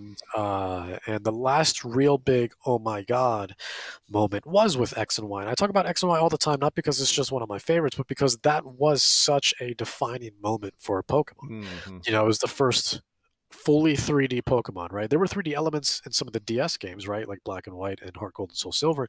But this was the first one that was fully 3D. Like there were no more sprites, right? Like the battles looked like Pokemon Stadium, right? That was the Right. first time it was fully 3D. And it was the first time you had character customization. So you could, change your clothes and stuff like that. The city was beautifully detailed. Not just Lumiose City, but the entire region of Kalos was amazing. The story, which they've Pokemon's never really been that much about story, but even the story in X and Y was something that was very clearly thought out, and something that gave a proper narrative structure, and the pacing was great and everything like that. It was super interesting. And so, yeah, this is the first one since then where it's just like, wow, like this feels so new and refreshing, and I'm totally into it. But again, it's pushing the franchise forward, and it shows a bright future for Pokemon if we continue to go this route.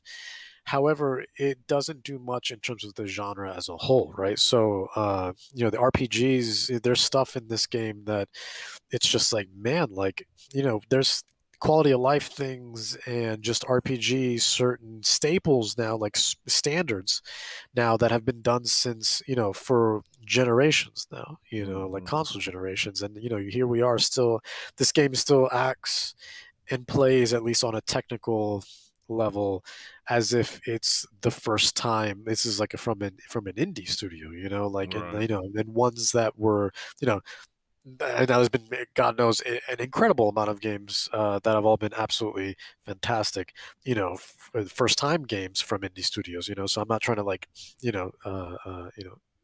take credit away from them, but Right. there is that sense of, for lack of a better word, just incompetence that happens with Pokemon Legends Arceus that is not something you commonly see in a Nintendo published title. When you go into a Nintendo game, you always expect, you know, uh, that polish, you expect fluidity, you expect quality above anything else. That Nintendo seal of quality. So, but that is just missing entirely from this. Now the game at the end of the day it's a really great game, right? So, and that's the most important part, right? I'm having a great time with it, but there are things that could absolutely be improved. I mean, this is without a doubt the most technically poor uh, uh, game that I think has been published by Nintendo in years, if not ever. I can't think of there probably is another one, but I can't think of the last time a game was this sort of. It just feels rushed in a lot of ways because of that lack of polish, right? There's just a lot of bugs, a lot of crashes. I haven't seen this many crashes in a Nintendo published game before. It's crazy. Like, I mean, I get one almost every time I go into a space-time rift, which is like these big orbs that you go into, and there's always like random Pokemon that show up, and through like lightning strikes and stuff like that. And then my girlfriend is always getting crashes whenever she just tries to load in a new area, right? So like, there's crashes galore everywhere, and See, I guess I haven't played it enough to see any of those. But I haven't had any crashes, but I do see a lot of glitches, and a lot of that stuff. pop-up stuff is really kind of annoying. It's real bad, man. It's like the environment just can't keep up. Like once you get the bird braviary, especially, and you get the chance to actually fly across each particular area in the region, the environment just can't keep up. Everything is so flat, and I'm just like, it's.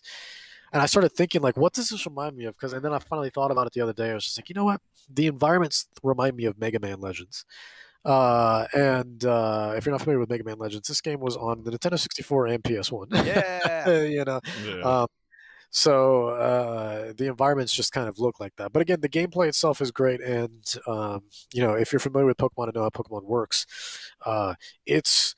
it's super clean and super smooth in how they transition from the wild portion and the battle portion, right? You don't have to go through a crazy load screen anymore. The screen kind of warping, like like older Final Fantasy titles and things like that. Like everything that you just throw the Pokeball down, and then that's it. You're in the middle of a battle. So long as you do that, throw a Pokemon down in front of another wild Pokemon, you're all of a sudden the UI changes and it's just like bam, the fight item Pokemon run, the usual stuff. So, Yeah.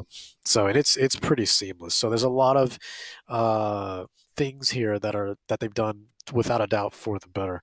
But yeah, it's I think a lot of people are going to be spoiled by this, and now I think you're going to start having two separate lines of Pokemon games, because it's going to be unfortunate if this is just a one-off. I would hope there's more. I do believe there will be more, but I want it to be co-developed or at least developed entirely by someone else, because Game Freak can't.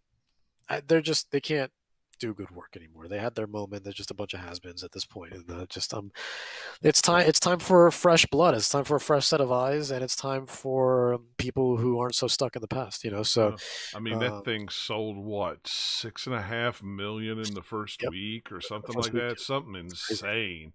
That's I mean, crazy. Here's what you need to do. You need to go and get every Pokemon fan to stop buying all the Pokemon games, regardless of what they are, and then they'll actually try to make them good. If that doesn't happen, then they're not going to care, because they'll then sell it as won't. many Yeah. no matter what they do. So Exactly. You're I not kept wrong. I mean, you're not wrong. yeah. Yeah, and I kept thinking about how, I mean, like we'll talk about it later in the show, but there was a Nintendo Direct recently, Yeah. and they did announce Xenoblade 3, and I was thinking, like, man, can you imagine if Monolith Soft like at least took care of the environments, right? Like Game Freak take care of the gameplay portions, they've got that down, but for environmental storytelling and just pure design, Monolith Soft is without a doubt, I think, one of the top developers out there when it comes to the more anime-esque JRPGs and stuff. So they have just incredibly beautiful environments. And if they had taken care of that, and then once they got done, like kind of like designing everything, they just kind of gave it back to Game Freak. It was like, all right, finish the rest. Take care of the game now. You have a foundation now. Now whatever Right. game you're trying to make now, there you go, make it. But here are the maps. Enjoy. You're going to go down this what if scenario, though. What if Nintendo published their stuff on other platforms, and what if somehow they got other studios in this magic alternate universe to do it? So, like, what would a Naughty Dog Pokemon game look Oh like? my What would, gosh. any of these big studios known for making these big, cutting edge games, and always Right. like, oh, is it a game of the year contender? Look how pretty it looks, all that kind of stuff. That's like way more cutting edge than Pokemon's ever been. What if they made a Pokemon game? What would that look like? Yeah, I can only imagine. That would be One can insane. imagine. Yeah, One can it game. would be. It'd be What if incredible. Rockstar made a Pokemon game? Like, We are going to use the Grand Theft Auto engine to make a Pokemon game. What? or it's Red Dead Pokemon. Where Yeah, it's Red just Dead Pokemon. the Old West Pokemon. I don't know. Yeah. Or what if there's a game where you play as the Pokemon and you're trying to kill all the trainers for all the torture for all the years? It's a kaiju game. It's a kaiju but Pokemon. Pokemon. There's so much dumb, fun stuff you can do with Pokemon. Oh my gosh! They don't do it because they've got their formula, and that's pretty much all. That'd be great though. Because it prints them money, so that's as much as they have to You're care not about wrong. I mean, as long as they do the bare minimum, that is enough for them. So Yeah, at this point. Yeah. Yeah. So, but yeah, from a technical and developmental level, it's really, really poor. Like, this is, like, without a doubt one of the, like I said, one of the worst published Nintendo titles in terms of technicality and stuff like that. But the game itself, like I said, I can't stress it enough. It is great, and if you have the slightest interest in Pokemon, it's a great time. It's a really, really great time. I mean, if you don't believe me, hopefully my 150 hours within the first week and a half, 2 weeks says something, So, and again, I haven't done that since X and Y, so I appreciate that it feels new and refreshing, and we do have something that feels a little more modern. Does it look like it? Absolutely not. But does it feel like it? Sure. Yeah. For Pokemon, it's a great direction that we're heading in. But for JRPGs as a whole, there's still a lot to be done. But yeah, no, I mean, it works where it needs to work, and it does its job well. So There you go. What if there was a Pokemon game that looked as good and as flashy as like Persona 5? that would be great. That would be amazing. It would be amazing. Because you don't need photorealism. I'm not asking for. I'm not asking for. Give me. I want the graphics to look like Detective Pikachu, not the game, but the movie. Like, I'm not asking for that. Like, I'm just asking for a little more thought, a little more passion, which I don't see anywhere. Put into this, because there's no way. If you told me they put passion into this, there's no way everybody got together, looked at it, and went, Yeah, no, great. All right, ship it. Like, there's no way. There's Or just maybe they put passion into it, and that's why you enjoy it so much. But the higher ups are like, nope, you got to put it out now because we got to make that Poke money, and like rip as it if from it's their going hands. anywhere. It's the weird thing, like as if it's going anywhere. It's weird. Like I mean, it's like Star Wars. How long was the gap between the original trilogy and then the ones in the early 2000s? Like what was the gap? I mean, because the original ones came out in what, the 70s, Well, pretty the much. first one was the So 77 is the first one. 77, so the last one was yeah, 80. Jedi was Three? 83, I think. 83. Okay, so from 83 to what, 2003? 99. Is that when? 99 was 99. Okay, when gotcha. Phantom Yeah, Menace came out. yeah. So and still did pretty good for itself. Yeah. So Yeah. I think when you're that Yeah, culturally, but see, you're forgetting that gap in between when they're not making that money. So they want to continuously make money. They don't want to wait and then make some money down the road. They want to keep making that but money the whole Which time. which is what they're doing now by chucking But out, yeah, Book of Boba which is what Fett, you got Disney's doing. Obi-Wan, you got yeah, Mandalorian season 3, it's They like, are doing the freaking Game Freak thing for Star Wars. Let's do the yeah, bare minimum and just like we know people are going to watch it and pay their money for this Star Wars stuff, so we don't have to try and put any imagination into it anymore. We're just going to like nostalgia, eat it, eat yeah, it, eat it. We're going to make more samurai. We're going to make more samurai shows in space. This. yeah.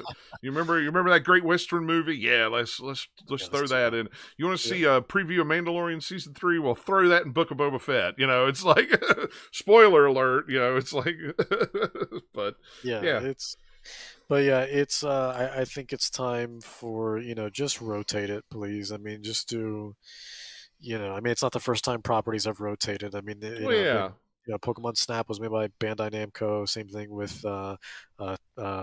Pokken Tournament. That yeah, was co-developed with Bandai Namco, and they got a lot of people from the Tekken team as well to work on that as well. So yeah. it's just please just and the Pokemon Conquest, Pokemon Ranger, and stuff like that. None of those were developed by Game Freak. No, So it's just just I don't know, hand it off, just see what people do with it. Just like what Sega's been doing with Sonic over the last right. couple entries. It's like, and those games turned out great, right? Mm-hmm. Sonic had a I'm not gonna say it, but had a really crappy streak for a long time. And then all of a Well, sudden, yeah.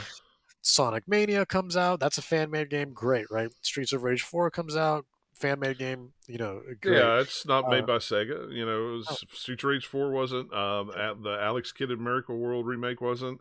exactly. The Monster. What was it? Monster World. Monster Yeah, World. Monster Yeah, they've brought out a couple of those. Wonder Boy. All those. They Mhm. let other people make them, and they're better than anything. It's like, what do even Sega's finally figured it out. It's like, well, sure, we'll take a little cut and let you do. Yeah, Let you do it. exactly. Yeah, They're just yeah, hanging out, and it's just like, yeah, they still get some portion of the money. Yeah, why yeah. not? It's like, yeah, if you're gonna do all the work, yeah, absolutely. Here you Yeah. go. I You know, mean, they don't have enough people to do it, so why not? yeah. Yeah. I So mean, yeah, I it's don't been working out pretty well for them. So know. Yeah. so I don't know. Well, uh, that Microsoft may end up buying them, but anyway. There you go. You just gotta wait till Microsoft buys everybody, and that's just the Microsoft I, gaming everything. I was reading an article today. It was done by not. It was not really a gaming article about Microsoft. It was a business article about Microsoft. And they said after this acquisition goes through, if it goes through with Activision, Microsoft will still have about $70 billion that they're wanting to spend on things. It's like, holy crap on a stick. It's like, you still got $70 million. Well, I mean, if you think about it, think about all of the revenue that Microsoft gets as a whole from its different things, and then how much, how little they've actually bought things until the past, few years. Like, it started kind of like with buying Minecraft and some other things here and there, and then, recently, the last couple of years, just like, here, spend a bunch of cash all at once. And then flipping, what was it, who was it that does Bayonetta? Platinum Games. yeah. They said they're shifting their gears to, they're going to make more, pay for what they call the games that you get and you pay a little bit. you buy crap. things. Well, bull crap, but you know what I mean. they don't make enough. They don't make enough money in their regular releases, so they're going to do the. Oh gosh, Xbox, please buy Platinum Games so they can keep making action games and not make stupid free-to-play crap, whatever they're talking about. And Platinum, they're good at it. The guys that run Platinum pretty much came out and said, "Hey, Phil Spencer, let's go ahead and let's try to do whatever the game was, Scalebound." Scalebound again. Yeah. And then I mean, they pretty much put it out there that said, "Hey, Microsoft, if you want to come by us, we'll entertain." I mean, they literally said it last week. It was like they were completely open to it. Yeah, no, Hideki just came out and was just like, "Phil, we want let's give this another try. Let's give this another go." You know what I mean? But at the same time, they were kind of insinuating, just like, "Hey, look, I mean, you got room for one more?" Yeah, I don't. We want some of that money. Come on. Yeah, and I don't want to see Platinum Games do the live service games is what I was trying to say. I don't want to see Platinum Games do live service games. I want to see Platinum. Well, they have such quality hack and slash titles, and like what they do, they're great at. So like it's one thing to shift gears and want to try something new, but this sounds like a way they're selling out in order to stay afloat. Yeah, basically. I mean that's I've got a good idea for Phil Spencer. Buy Platinum Games and pay Nintendo to get the Bayonetta license back so that we can have Bayonetta 3 on real platforms and not the Switch. Sorry. Yeah. Because like that trailer, like it looks like cool, it's Bayonetta, but the trailer for Bayonetta 3 it's just like, but what if it was on modern consoles? Yeah. What if? You're not wrong. If it was running on the RE engine, looking just like Devil May Cry 5 did, oh my lord! I mean, yes, please give me that Bayonetta game, because man, play the original Bayonetta on PC. Just like I wish I could play Bayonetta 2 there, because it would look so much better. Yeah. Like not that it's terrible, but it's just like, but what if it was? Yeah. Not restricted by the Nintendo hardware. Yeah, what if? Well, and there we got on a total tangent of that. So hey, we do tangents all the time. Yeah, we went way off of what Dennis was planning to.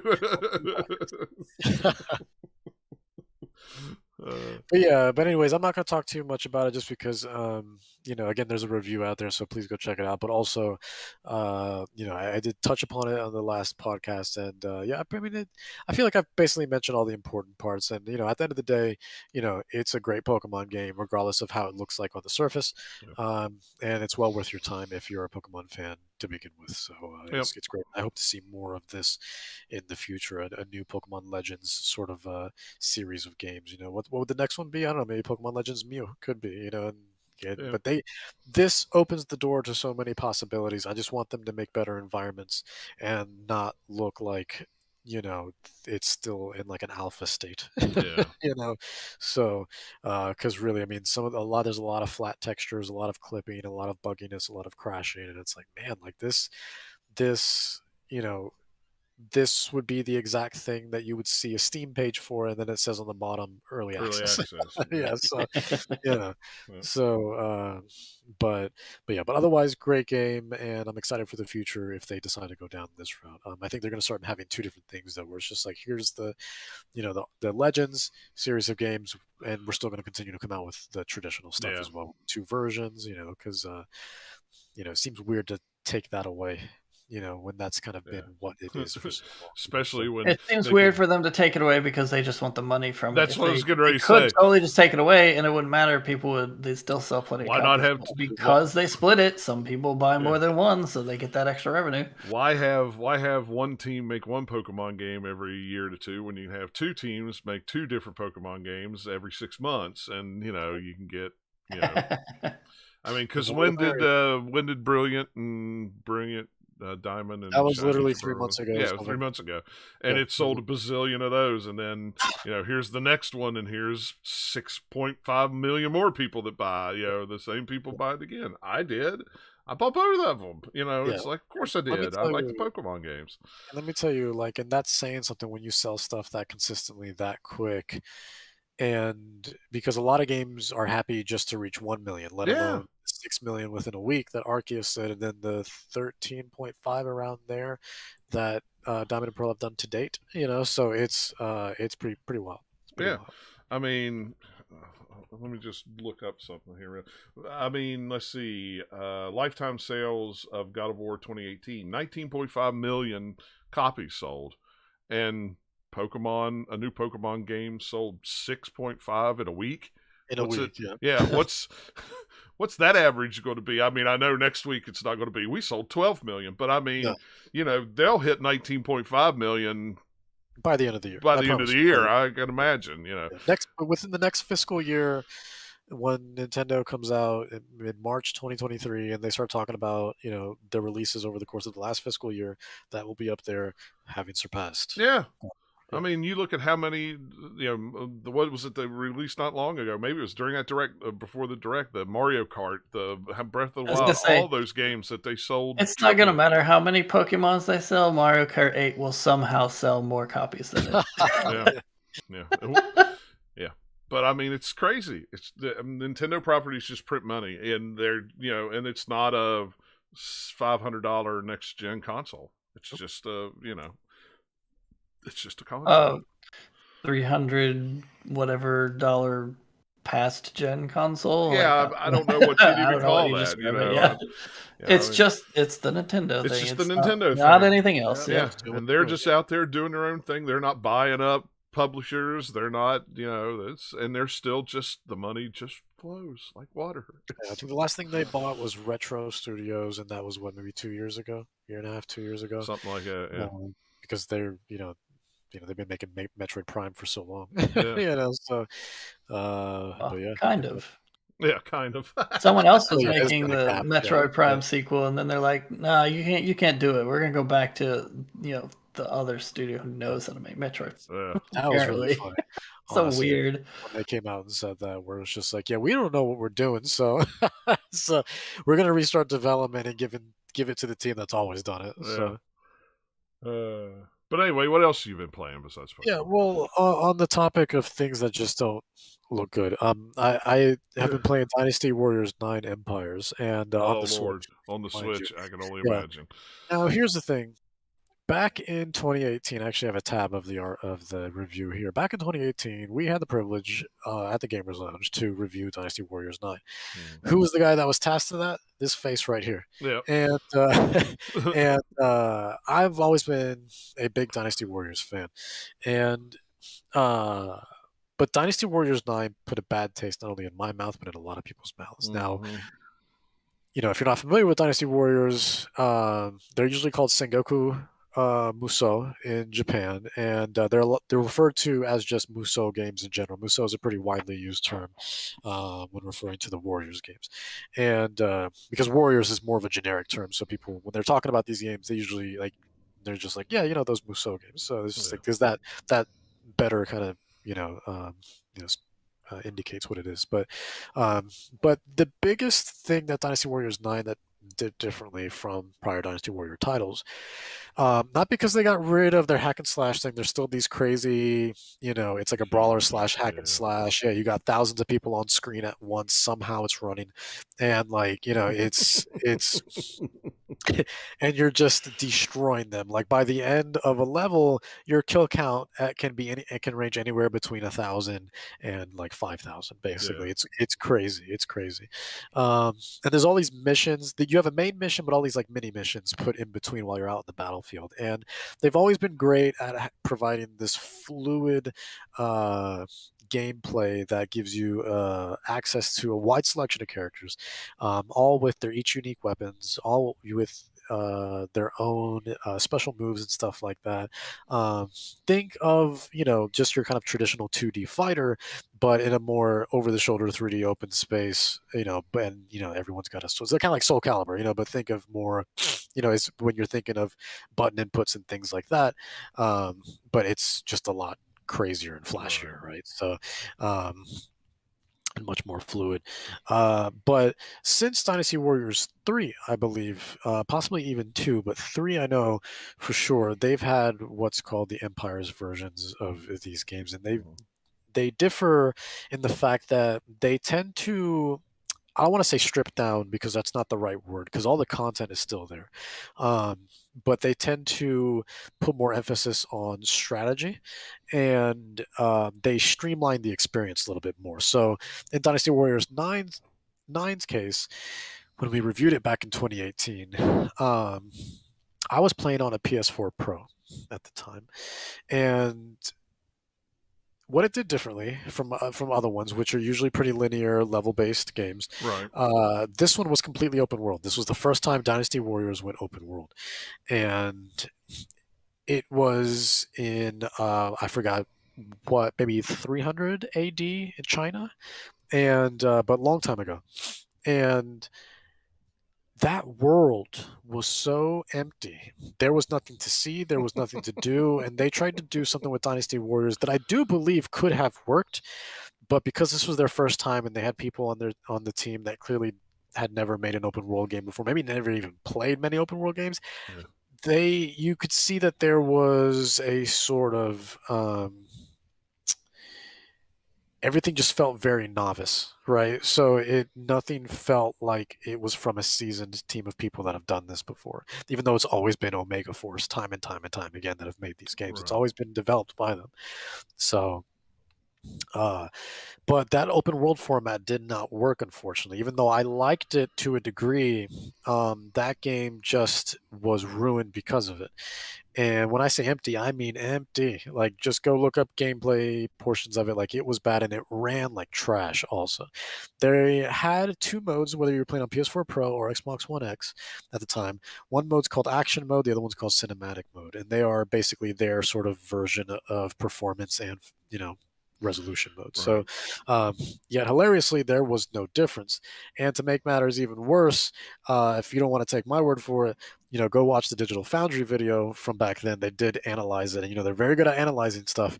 And it is literally one of the worst things that was to come out at that time. So, and I believe we gave it a 2 out of 5 at the Gamer Zone. Mhm. So, but I've been playing Empires now because I got it sent to me for review, and yeah, it's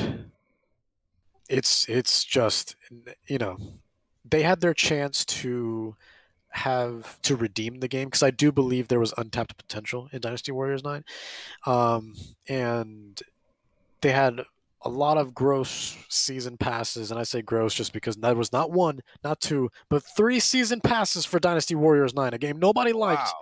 and you decided to make more content, not only in the form of 1, 2, but 3 season passes that were so ridiculously priced.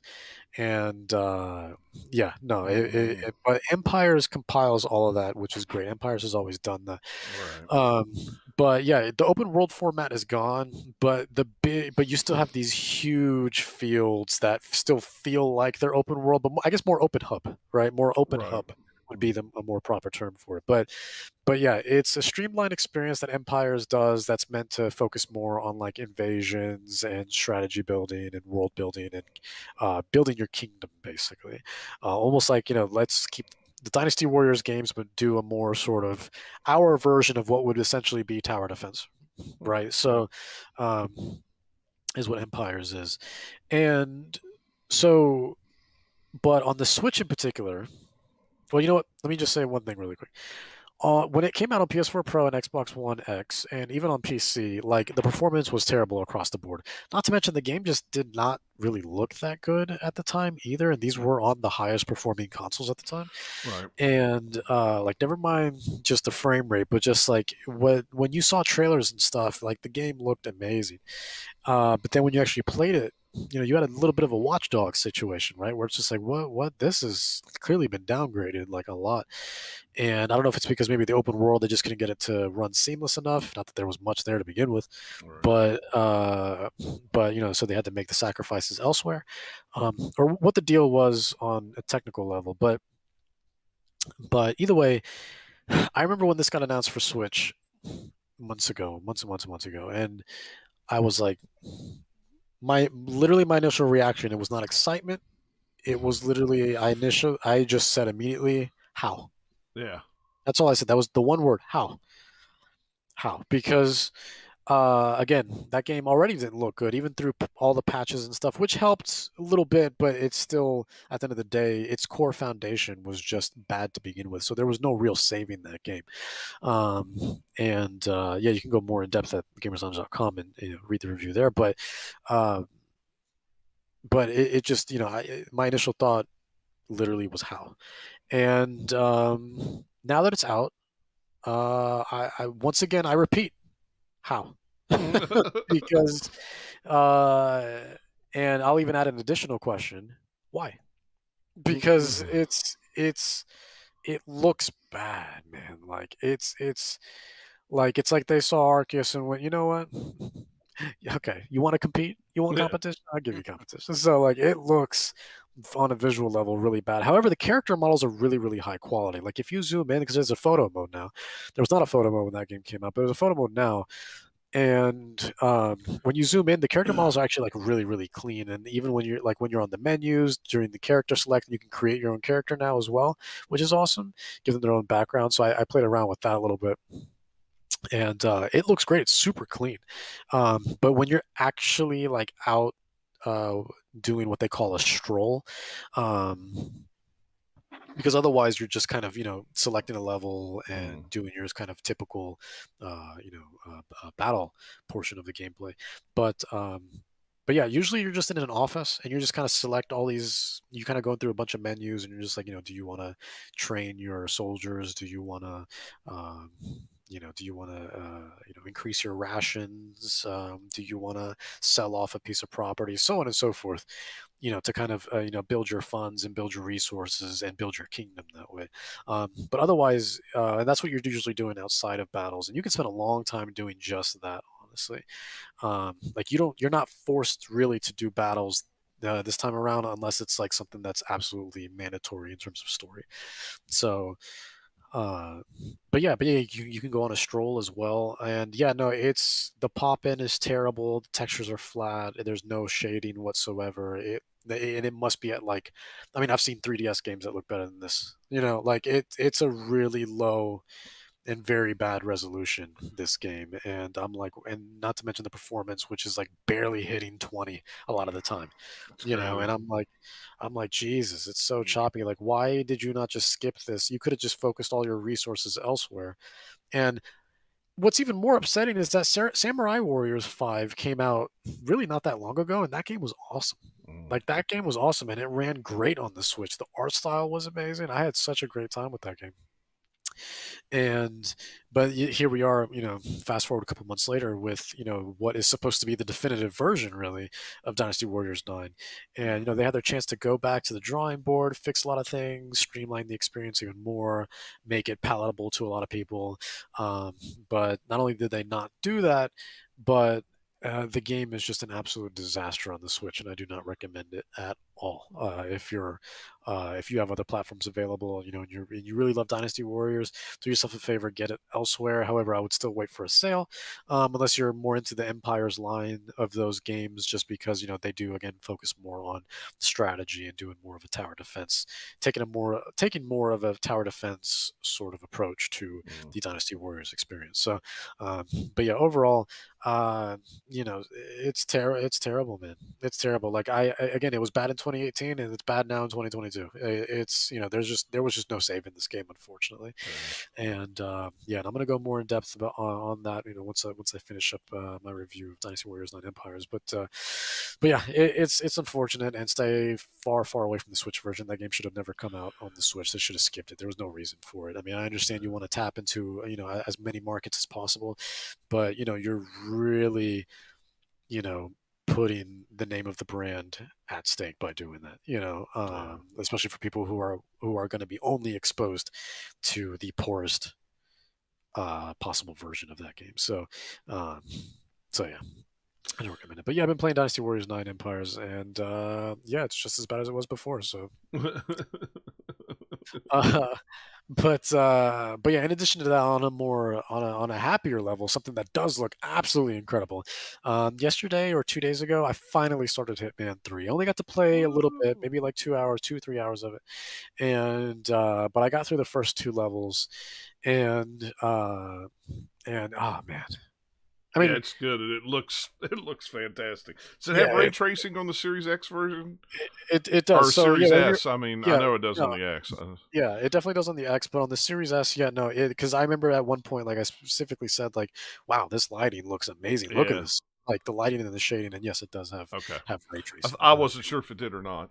No, yeah, that game is incredibly well optimized, especially when you see a lot of games like Control, even that's even like, yeah, no, we couldn't get ray tracing on the Series S, and it's just like, I feel like you could have, but okay, Yeah, sure. It's kind of like CyberPunk. It's like I feel like you could have done the 1080p 60 1080 on that, and then it still would have looked really good. But I would have preferred 1080 60 with ray tracing than 1440 30 only, no ray tracing. Yeah. Like, lower res, higher performance always. I'd rather just so that's fine. especially with and upscaling's a thing, checkerboard rendering, all that stuff. So like it'll still look good. Even on a 4K TV, it'll still look perfectly fine. Yeah. But yeah, no, the game is fantastic, and it's really cool. But it's it's one of those things that's hard to describe also, because if you've played Hitman, you kind of know what you're going into already, right? So it's I felt very comfortable right away, because Hitman 1 and 2 played pretty much identical to each other, other than more sort of user friendliness and stuff like that. And Hitman 3 is super user friendly, but it is the Hitman experience, that they've kind of perfected at this point. Their kind of signature Hitman sort of gameplay. So, but as is with the Hitman games, and what makes me love these games so much is the environments are just unparalleled, man. They're unmatched. Like especially that opening one where you're in the building and up top so and good. all Yeah, that. Dubai, yeah. It's so good because it's super, like, just the way it's woven into each other, and it's super intricate and elaborate, and it's just such a wonderfully designed game so far. But that's what's always made me love Hitman the most. Like, there's plenty of games where you play as an assassin, but what makes Hitman stand out so much is just that level design it just can't be beat. They have the greatest level, like some of the greatest level designs ever, IO Interactive. So it's and once again, Hitman 3 is, it's the Hitman experience. So if you played the other ones, you know what you're going into with this one. But yeah, it's the usual. Here's a couple new targets. There is an underlying story between it all, but it's these micro stories that really kind of make the game and the environment. Everything feels so alive, and all the people, and you feel like a proper Hitman. And it's Hitman is great because you can play it, try to be that proper Hitman and do it all seriously, but there's all the goofy stuff that sometimes is baked in there, or just the goofy stuff that happens when you screw it up and it's all mayhem, and you're just like trying not to die and still pull off your getting your target somehow. Yeah, like I remember in Hitman 2 in particular, Hitman 2, God, that game was, I put just countless hours in Hitman 2, but not long after I beat the game is when they started releasing like weekly contracts, they called it. And the first ever one to get everyone hyped, the guy you had to kill was Sean Bean. They got Sean Bean to come in. I remember that. Play a role. It was awesome. He played it so good. One of my favorite Hitman moments probably ever within that video game series. And he was in this awesome office building in this sort of racetrack. And I went in there, and he was hard, man. He was a hard target to kill. But there was a part that I messed up on, and I have a screenshot of it somewhere on my PlayStation profile. But there's a part where I messed up on, and the AI is really well done. But in this particular moment, they were being particularly stupid, and they just kept going into this bathroom that I was hiding in one by one. So as they were coming in, it was just like, headshot. All right, wait a couple seconds, another headshot. Wait a couple seconds, another headshot. And I'm not even joking. I must have had at one point probably over 50 bodies in this one little just piling bathroom. up. Yeah. It was just a normal, like, staff bathroom. Wasn't like a public bathroom with like 10 stalls. Like this was a very small bathroom, and they were all piled up on top of each other because you got to hide the bodies. I didn't want people to see them as they're passing by. So I'm hiding the bodies, and it got to the point where there were so many bodies. Like the game, which by the way is a technical marvel because not only does it look amazing, but it runs beautifully as well. It's always hitting that 60, always. This time it did not. It was struggling. Well, yeah, because you had 100,000 bodies shoved in that bathroom. So many, yeah, all those assets in that one little small place. Like the game couldn't handle it anymore. Like it was running slow. But the moment I left the bathroom, obviously all was well in the world again. Everything running smoothly. But the moment I went in there, man, it was chugging. It was chugging really, really hard. That's how many bodies were in there, and I was in there for a solid like 45 minutes. It was ridiculous. Just waiting for people to come on in, and then I basically had the entire map just cleaned out at that point because everyone just kept somehow spawning and coming into. Hey man, did you hear what happened in that bathroom? Why don't you go check it out? Yeah. What's going on in that bathroom? There's just one NPC. One NPC knows what's going on, so it's just sending people in there. Yeah. Like, hey, why don't you go look? Why don't you look too? Oh man, what about Bob went in there? You need to go check on Bob.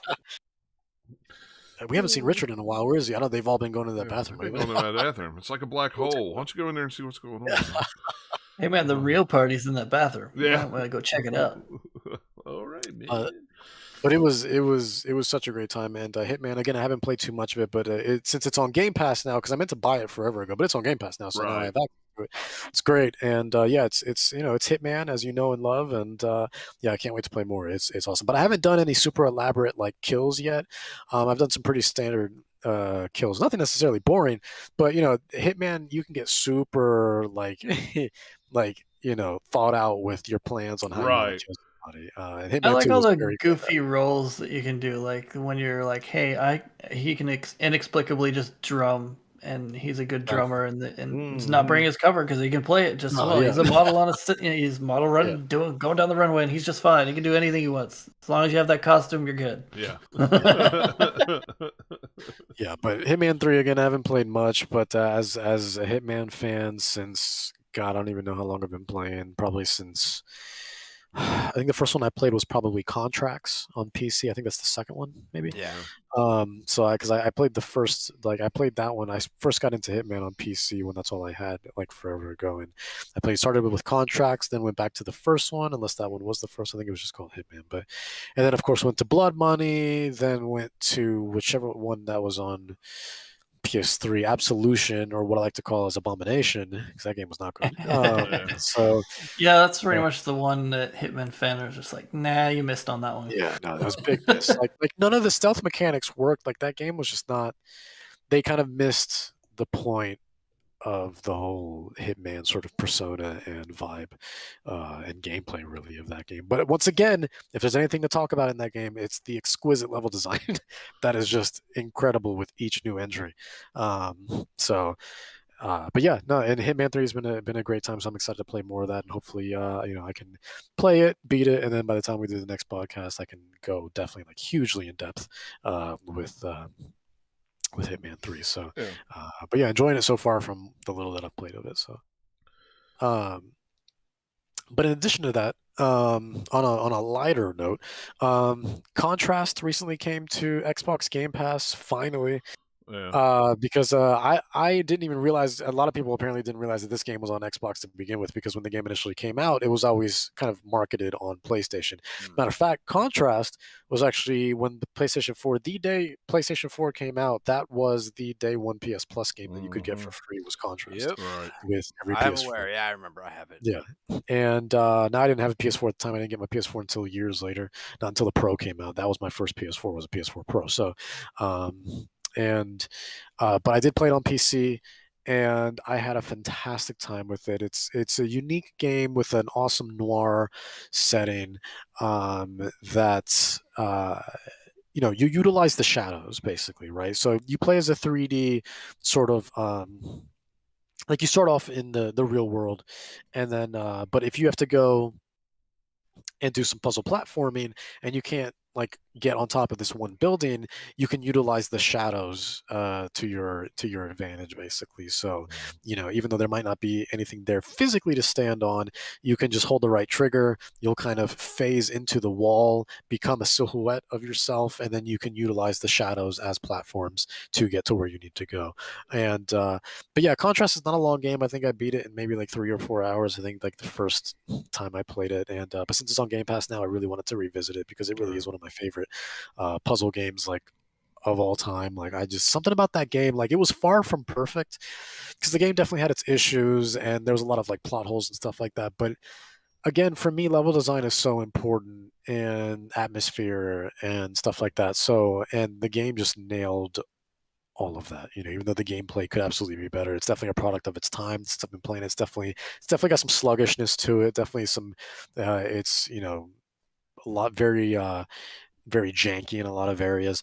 But it's got a soft spot in my heart. It's I love that game. So, and now that it's on Xbox Game Pass, it's there for everyone to enjoy. Since Compulsion Games did get bought out by Xbox, I think when they first started doing like a lot of those big acquisitions, Compulsion Games was one of them. Compulsion Games, for those not familiar, Contrast was their first game, but immediately after that, you probably know them more so for doing We Happy Few. That's kind of like the game that they right.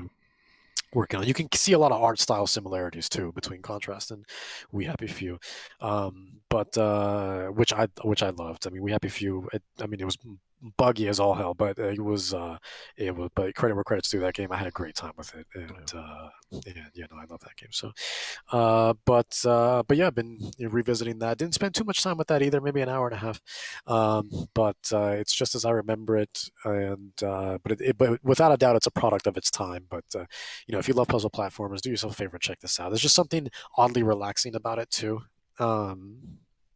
Even though it can get difficult, but it's not a long game. So again, if you're into those types of games, do yourself a favor, check it out because it's unique. Like there's nothing that feels or looks like it, so it stands out from other puzzle platformers for sure. So and that's why it's always been so memorable for me.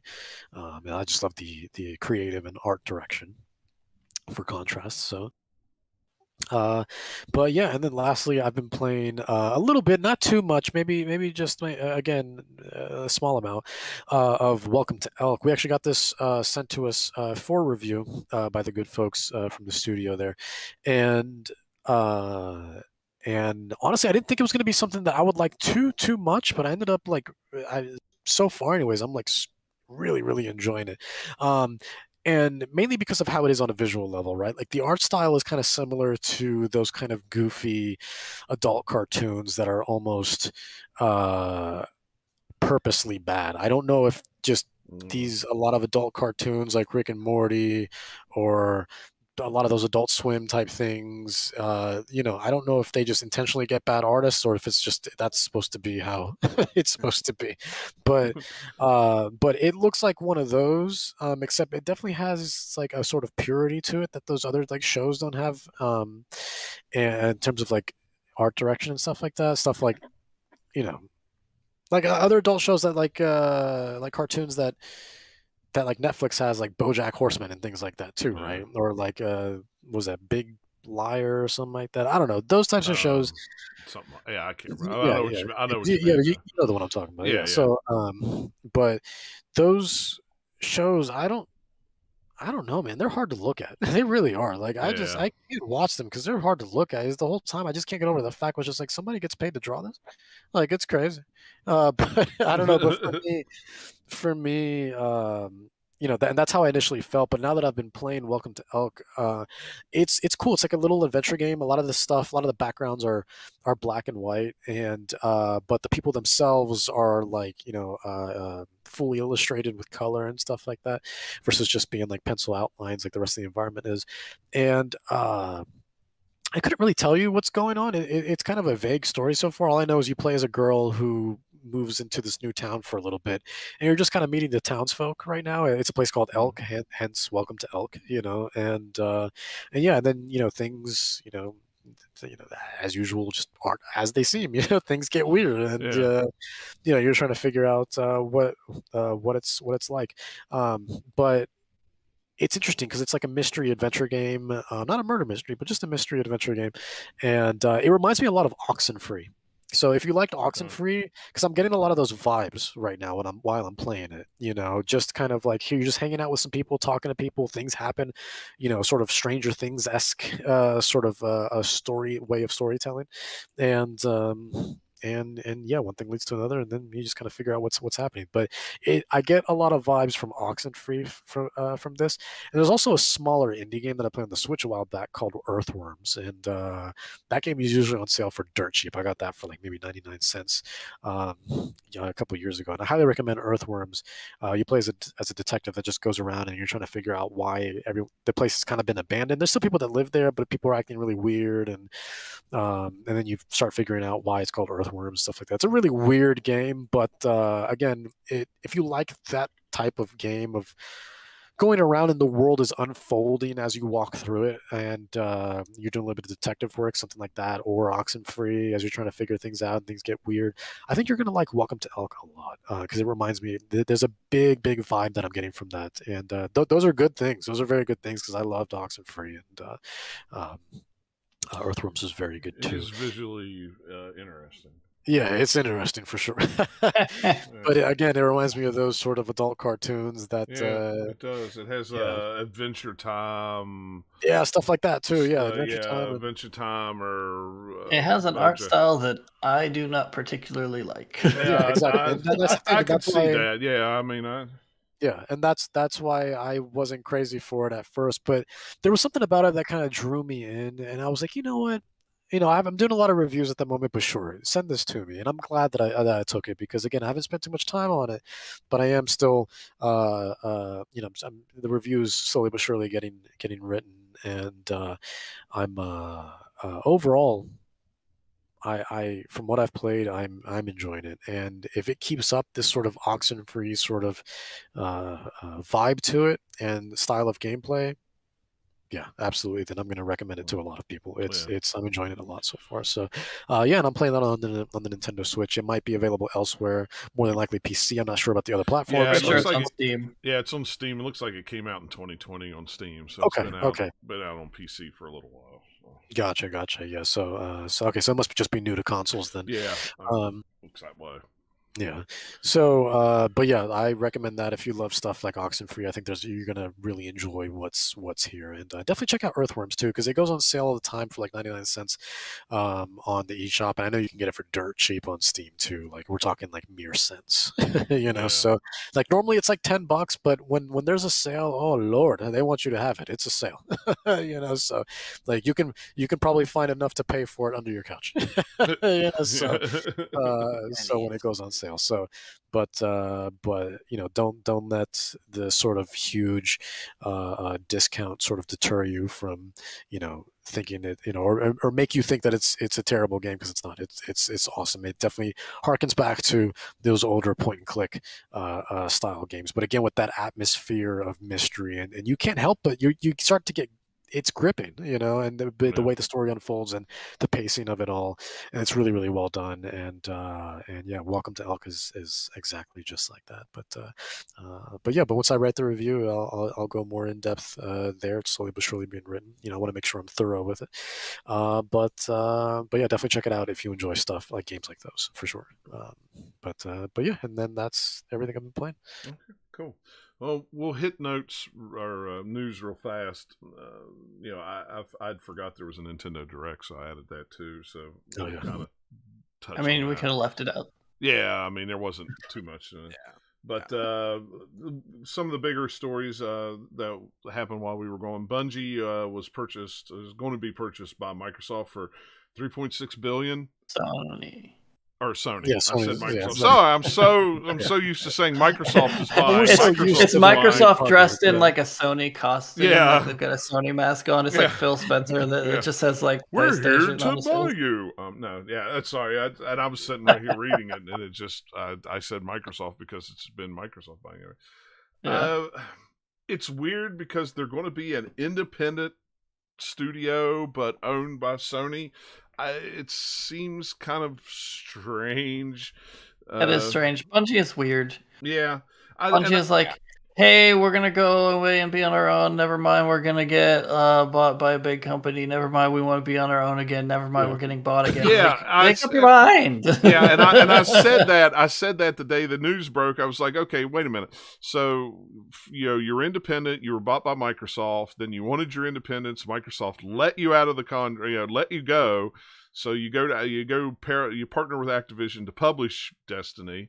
Then you decide I don't want to be partnered with Activision anymore. So they let you out of that and keep the IP and everything. And now Sony's buying you, but you're still going to be independent.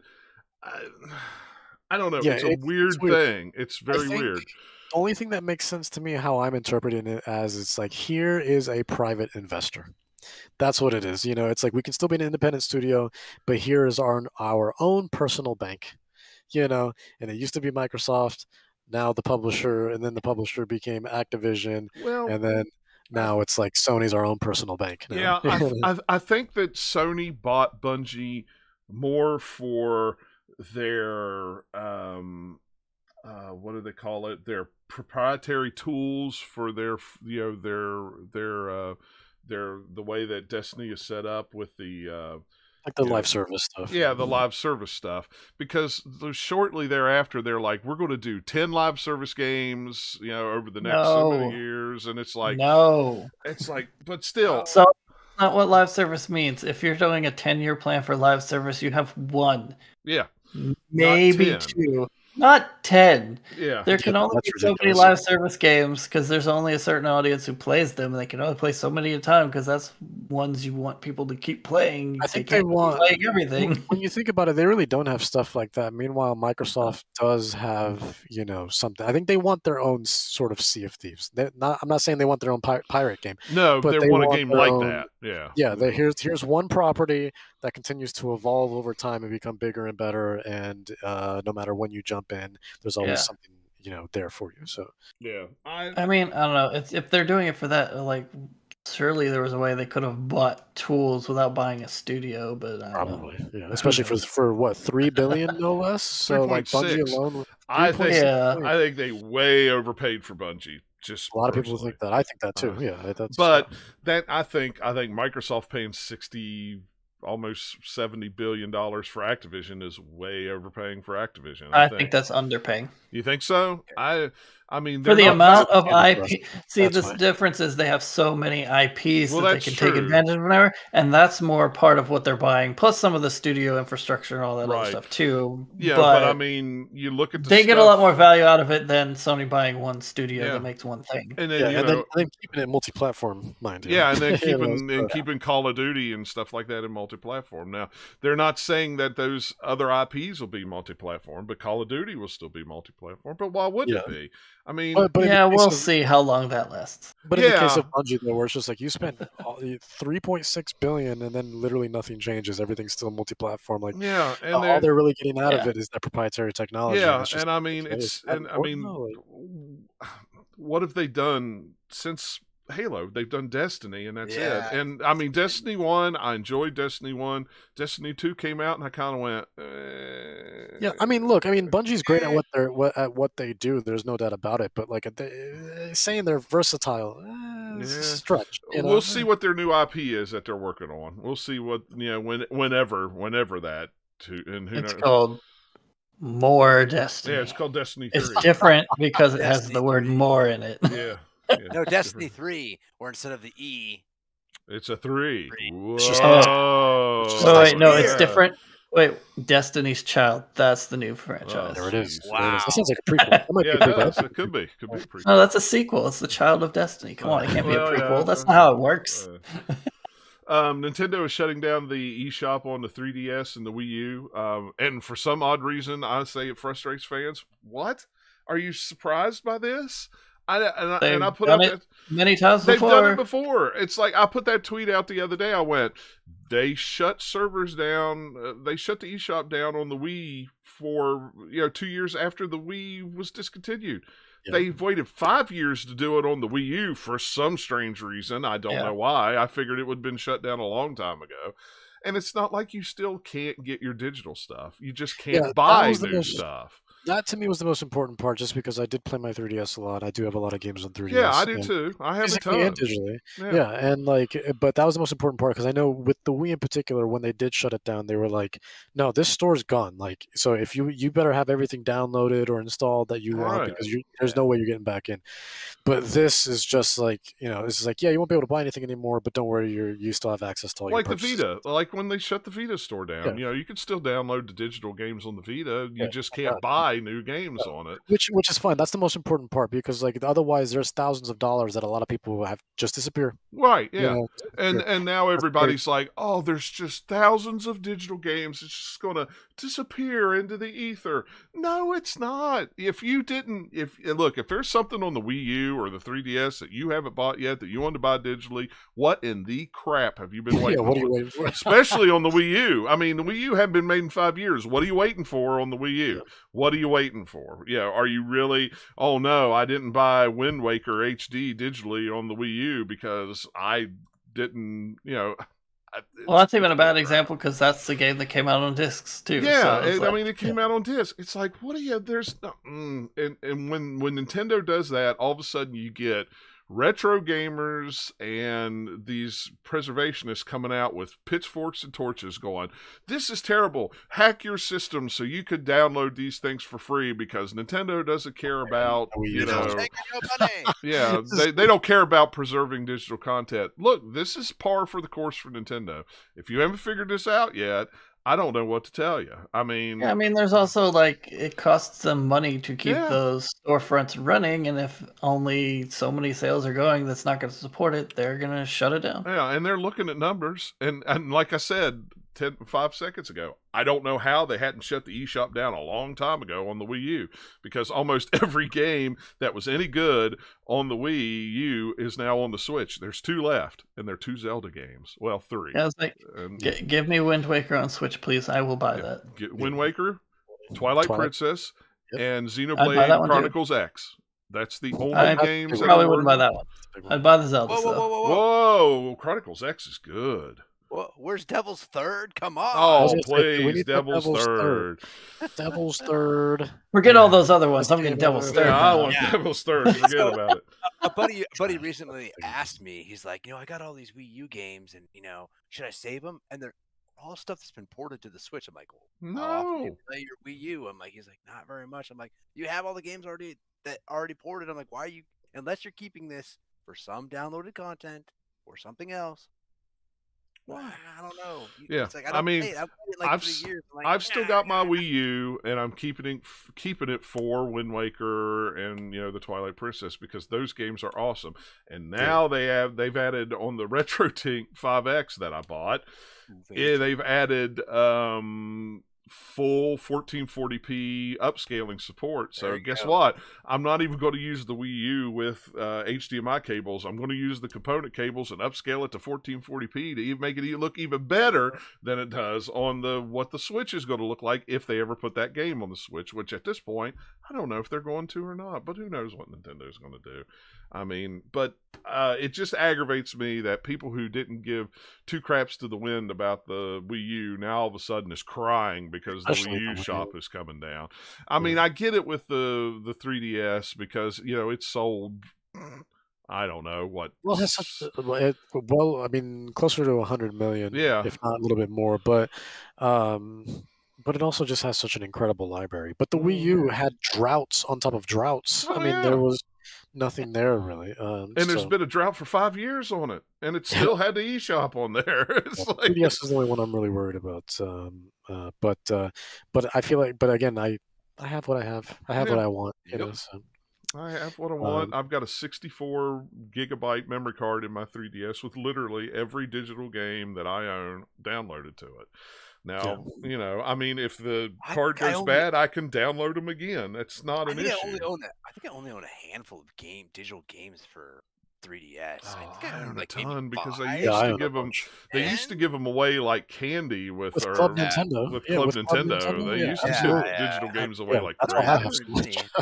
Yeah. Most and I think like at least half of the. Well, no, I'm thinking more of the other consoles where I have digital copies and physical copies. Not 3DS. I don't know, but then you get people that just, oh my gosh, just go ahead and hack your system and show Nintendo that Nintendo don't care. Go ahead. They haven't supported that system in 5 years. Oh my gosh, let it go. But whatever. Speaking of Nintendo, they did have the Nintendo Direct. Some highlights from it. The Fire Emblem Warriors, Three Hopes. It's fine. New Mario Strikers. That seemed kind of cool. That looked cool, yeah. Kirby Last of Us looks pretty cool, but you can also become a car in that. Yep. Mobile. Rum rum. That is what they did. I was like, oh my gosh. I mean, okay, it's cool. He can, become a vending machine. He can, he can come over cars. It is cool, but it's like, well, it's kind of like Mario getting different hats or costumes. It's the Kirby version. Yeah. We already talked about Xenoblade Chronicles 3 a little bit being announced. Mario Kart 8 Deluxe Booster Course Pack. So they're not making a new Mario. They're just remaking all the maps for all the other Mario Kart games. They were looking at Smash Bros. And thinking, our DLC's ending there. Wait. Mario Kart exists still. Honestly, I think it's because it has such a large install base. I mean, they've sold, 30 million, maybe more, 40 million. That's why, because they can sell DLC packs to why would they? Yeah, why would they? And it's part of that expanded, whatever they're calling that, online. If you pay the extra $20 or whatever, you can get that. With your sorry, Nintendo, but no, I don't even pay for regular online anymore because it's not worth it. Yeah.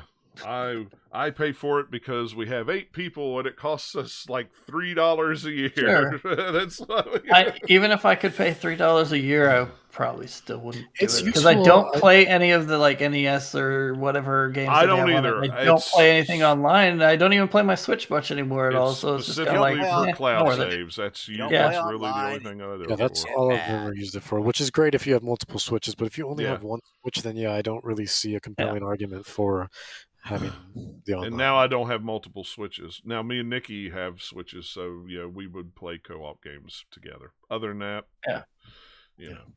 Wii Sports is back, which I forgot I got the... Yeah, they have a demo this weekend. Yeah, and the demo this weekend, and it's the most stupidest way they've rolled it out. They're doing them... You can play it for 45 minutes, and you can only play it 3 different times a day, like at 3 o'clock, really 7 o'clock, and 2 in the morning or something crazy. It's Wii Sports, just remade for Switch, and it's the same thing. So Wii Sports, why is it better? Just let us play a demo of it. Who cares? So I totally forgot. I got home last night and was going to turn the Switch on and download it so I could play it. So I'm going to turn it on tonight and download it. So maybe whatever time tomorrow it's up, we can have 5 minutes to play it and go, yep, it's Wii Sports.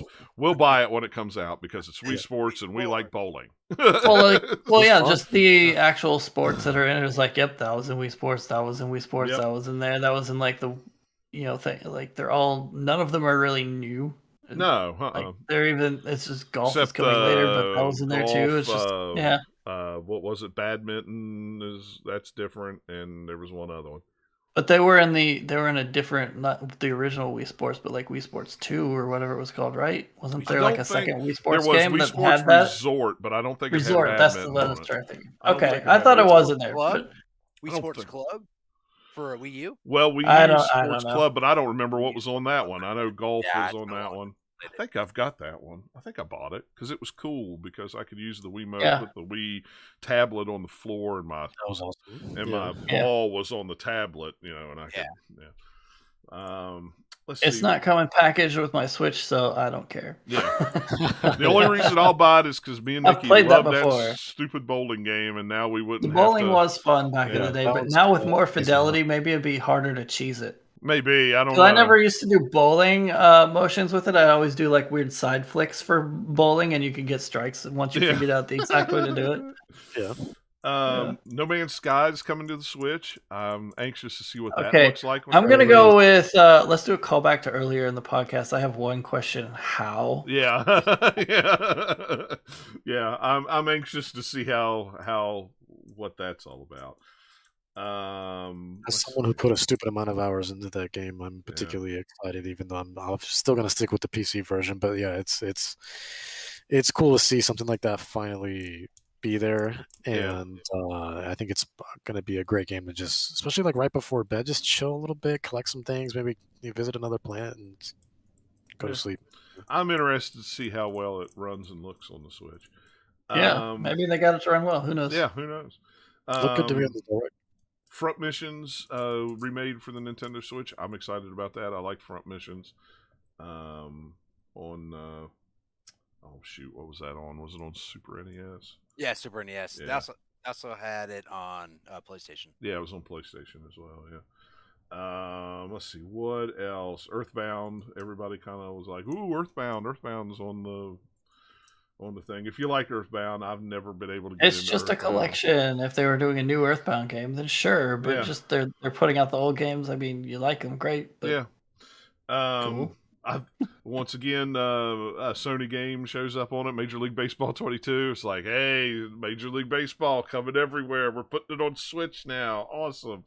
And Chrono Cross is coming to Switch, but it's also coming to Xbox and PS5. I don't understand why they went with that instead of Chrono Trigger. That's super weird to me. I don't know. Is Chrono Trigger not already on the Switch somehow? Maybe not even on the Super Nintendo service. Okay, I hadn't paid attention, so I just figured it would probably be there. Other than that, I'll finally be able to pick up my copy of Advance Wars I've had on pre-order for a while. It'll be out next month. For pre-order. Yeah, it was like March something. Yeah, it was in March. Yeah. I didn't realize Way Forward was helping with that. Yeah, like, that's really cool. I'm kind of excited for that game. I mean, yeah, I know it's just a remake of the Game Boy Advance version, or was it the Advance? Yeah, Game Boy Advance. Game Boy Advance. Yeah. But I love those gotta games. be. Why would they call it Advance Wars? Yeah. Well, they eventually brought it to the DS, but it was still called Advance Wars with some weird subtitle. Yeah, it was, and I couldn't remember which one it was. But yeah, I still love that. I love that game. I don't care. I never played them, but it looks cool. I might try it. Yeah, I love them. I love those strategy games. It's a fun series. Yeah, it's fun. So it's kind of like War Groove. That's the best way to describe it. Yeah, I've played other games that are like inspired by Advance Wars. That people who liked Advance Wars made a game later like it, and I've liked those. So I'm sure I like this remake of Advance Wars. So yeah, if you wanna watch it, it was about 40 minutes long, and you can watch them do this weird. We're gonna play Wii Sports for 5 minutes, and we're gonna call it a game right now. It's like, okay, that was weird. It was very weird and unnecessary, but. And of course, we kind of talked about it when I talked about playing the game. The CyberPunk 1.5 patch is out. Yeah, it's the headline says it's a 50 gigabyte update. Yeah, it's because it pretty much installs the whole game again. On Series S and X, it's like, I think the original install was like 62.7, and I haven't looked to see what the size on PC is for if you're updating that version. I should look on Steam and see what it tells me. I think after the 1.5, it's like 65.6. So it's literally re-downloads. literally re-downloads the entire game and then adds a bunch of extra stuff to it. Yeah.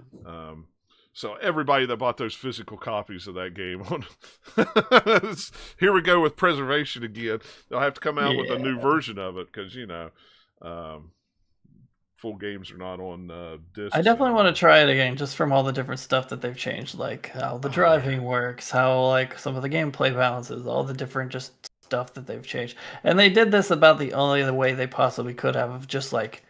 They put out a couple smaller updates over time, but then like we're just gonna put a huge update together that was included with putting it on the PS5 and Series X all at once, and we'll just shadow drop it the day we announce it, so nobody has time to complain about it until things go wrong, which they kind of have a little bit. But that was the idea. If they'd put it out and said, "Oh no, this whole patch is coming next month," then people would be like, "Well, come on, man." Yeah. Well, what was funny is they announced, "Hey, we're going to have an announcement tomorrow," and then a lot of people went on the Xbox store and noticed that the logo for the Series S and X version with the new cover art had changed on Cyberpunk, and they're like, "Oh, well, this must be coming out tomorrow," and then all of a sudden it changed back again. It was like they loaded something and went, "Whoops, we accidentally loaded it. Sorry, my bad."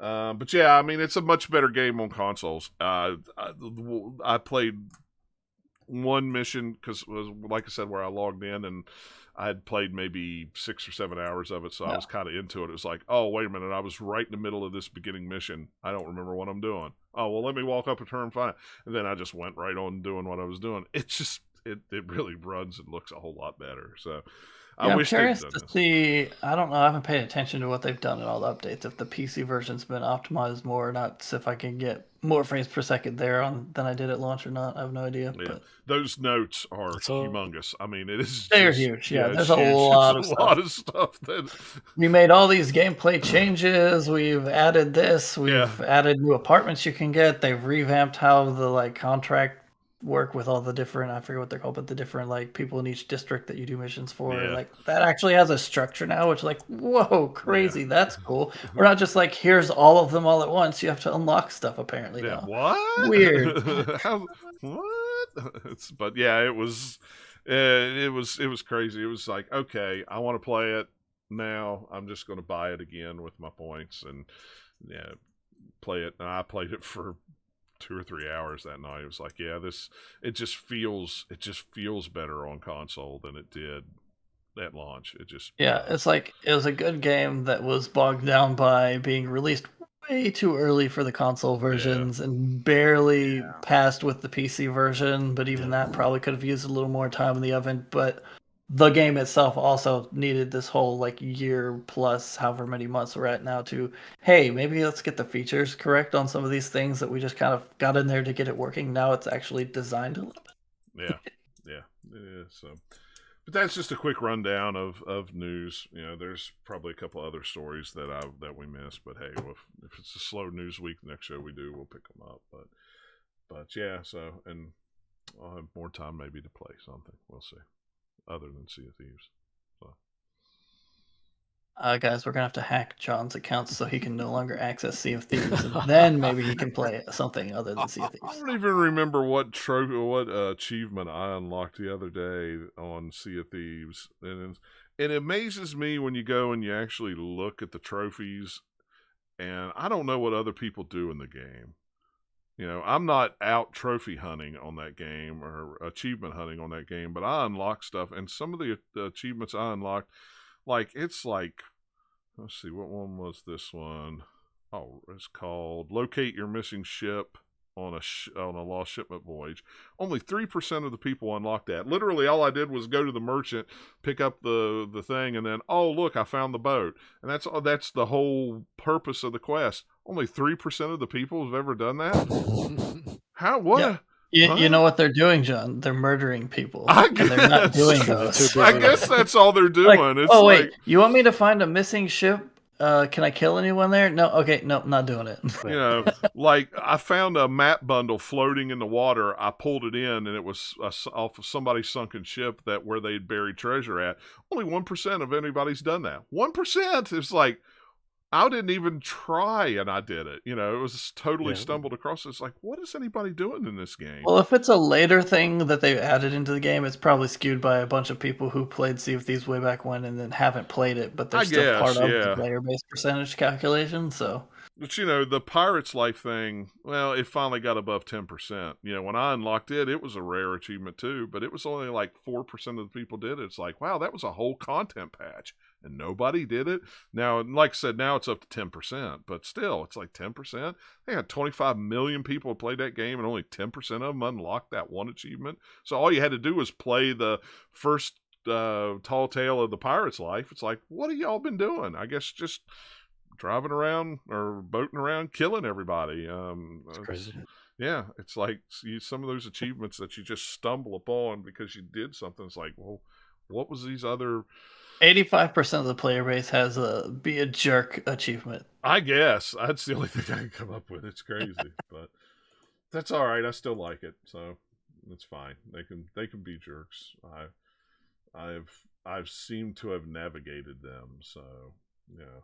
They're gonna hear you now, John. they're gonna find you again. Oh yeah, they probably will. I mean, it's like I said the other day. I just happened to stroll upon him, and it was just weird because he wasn't even flying the flag. All of a sudden, I thought he wasn't watching where he was going. I thought he was going to hit me. It was like, no, I stopped, and he was like, oh no, I'm just going to blow you out of the water. Okay, for what? I didn't have anything.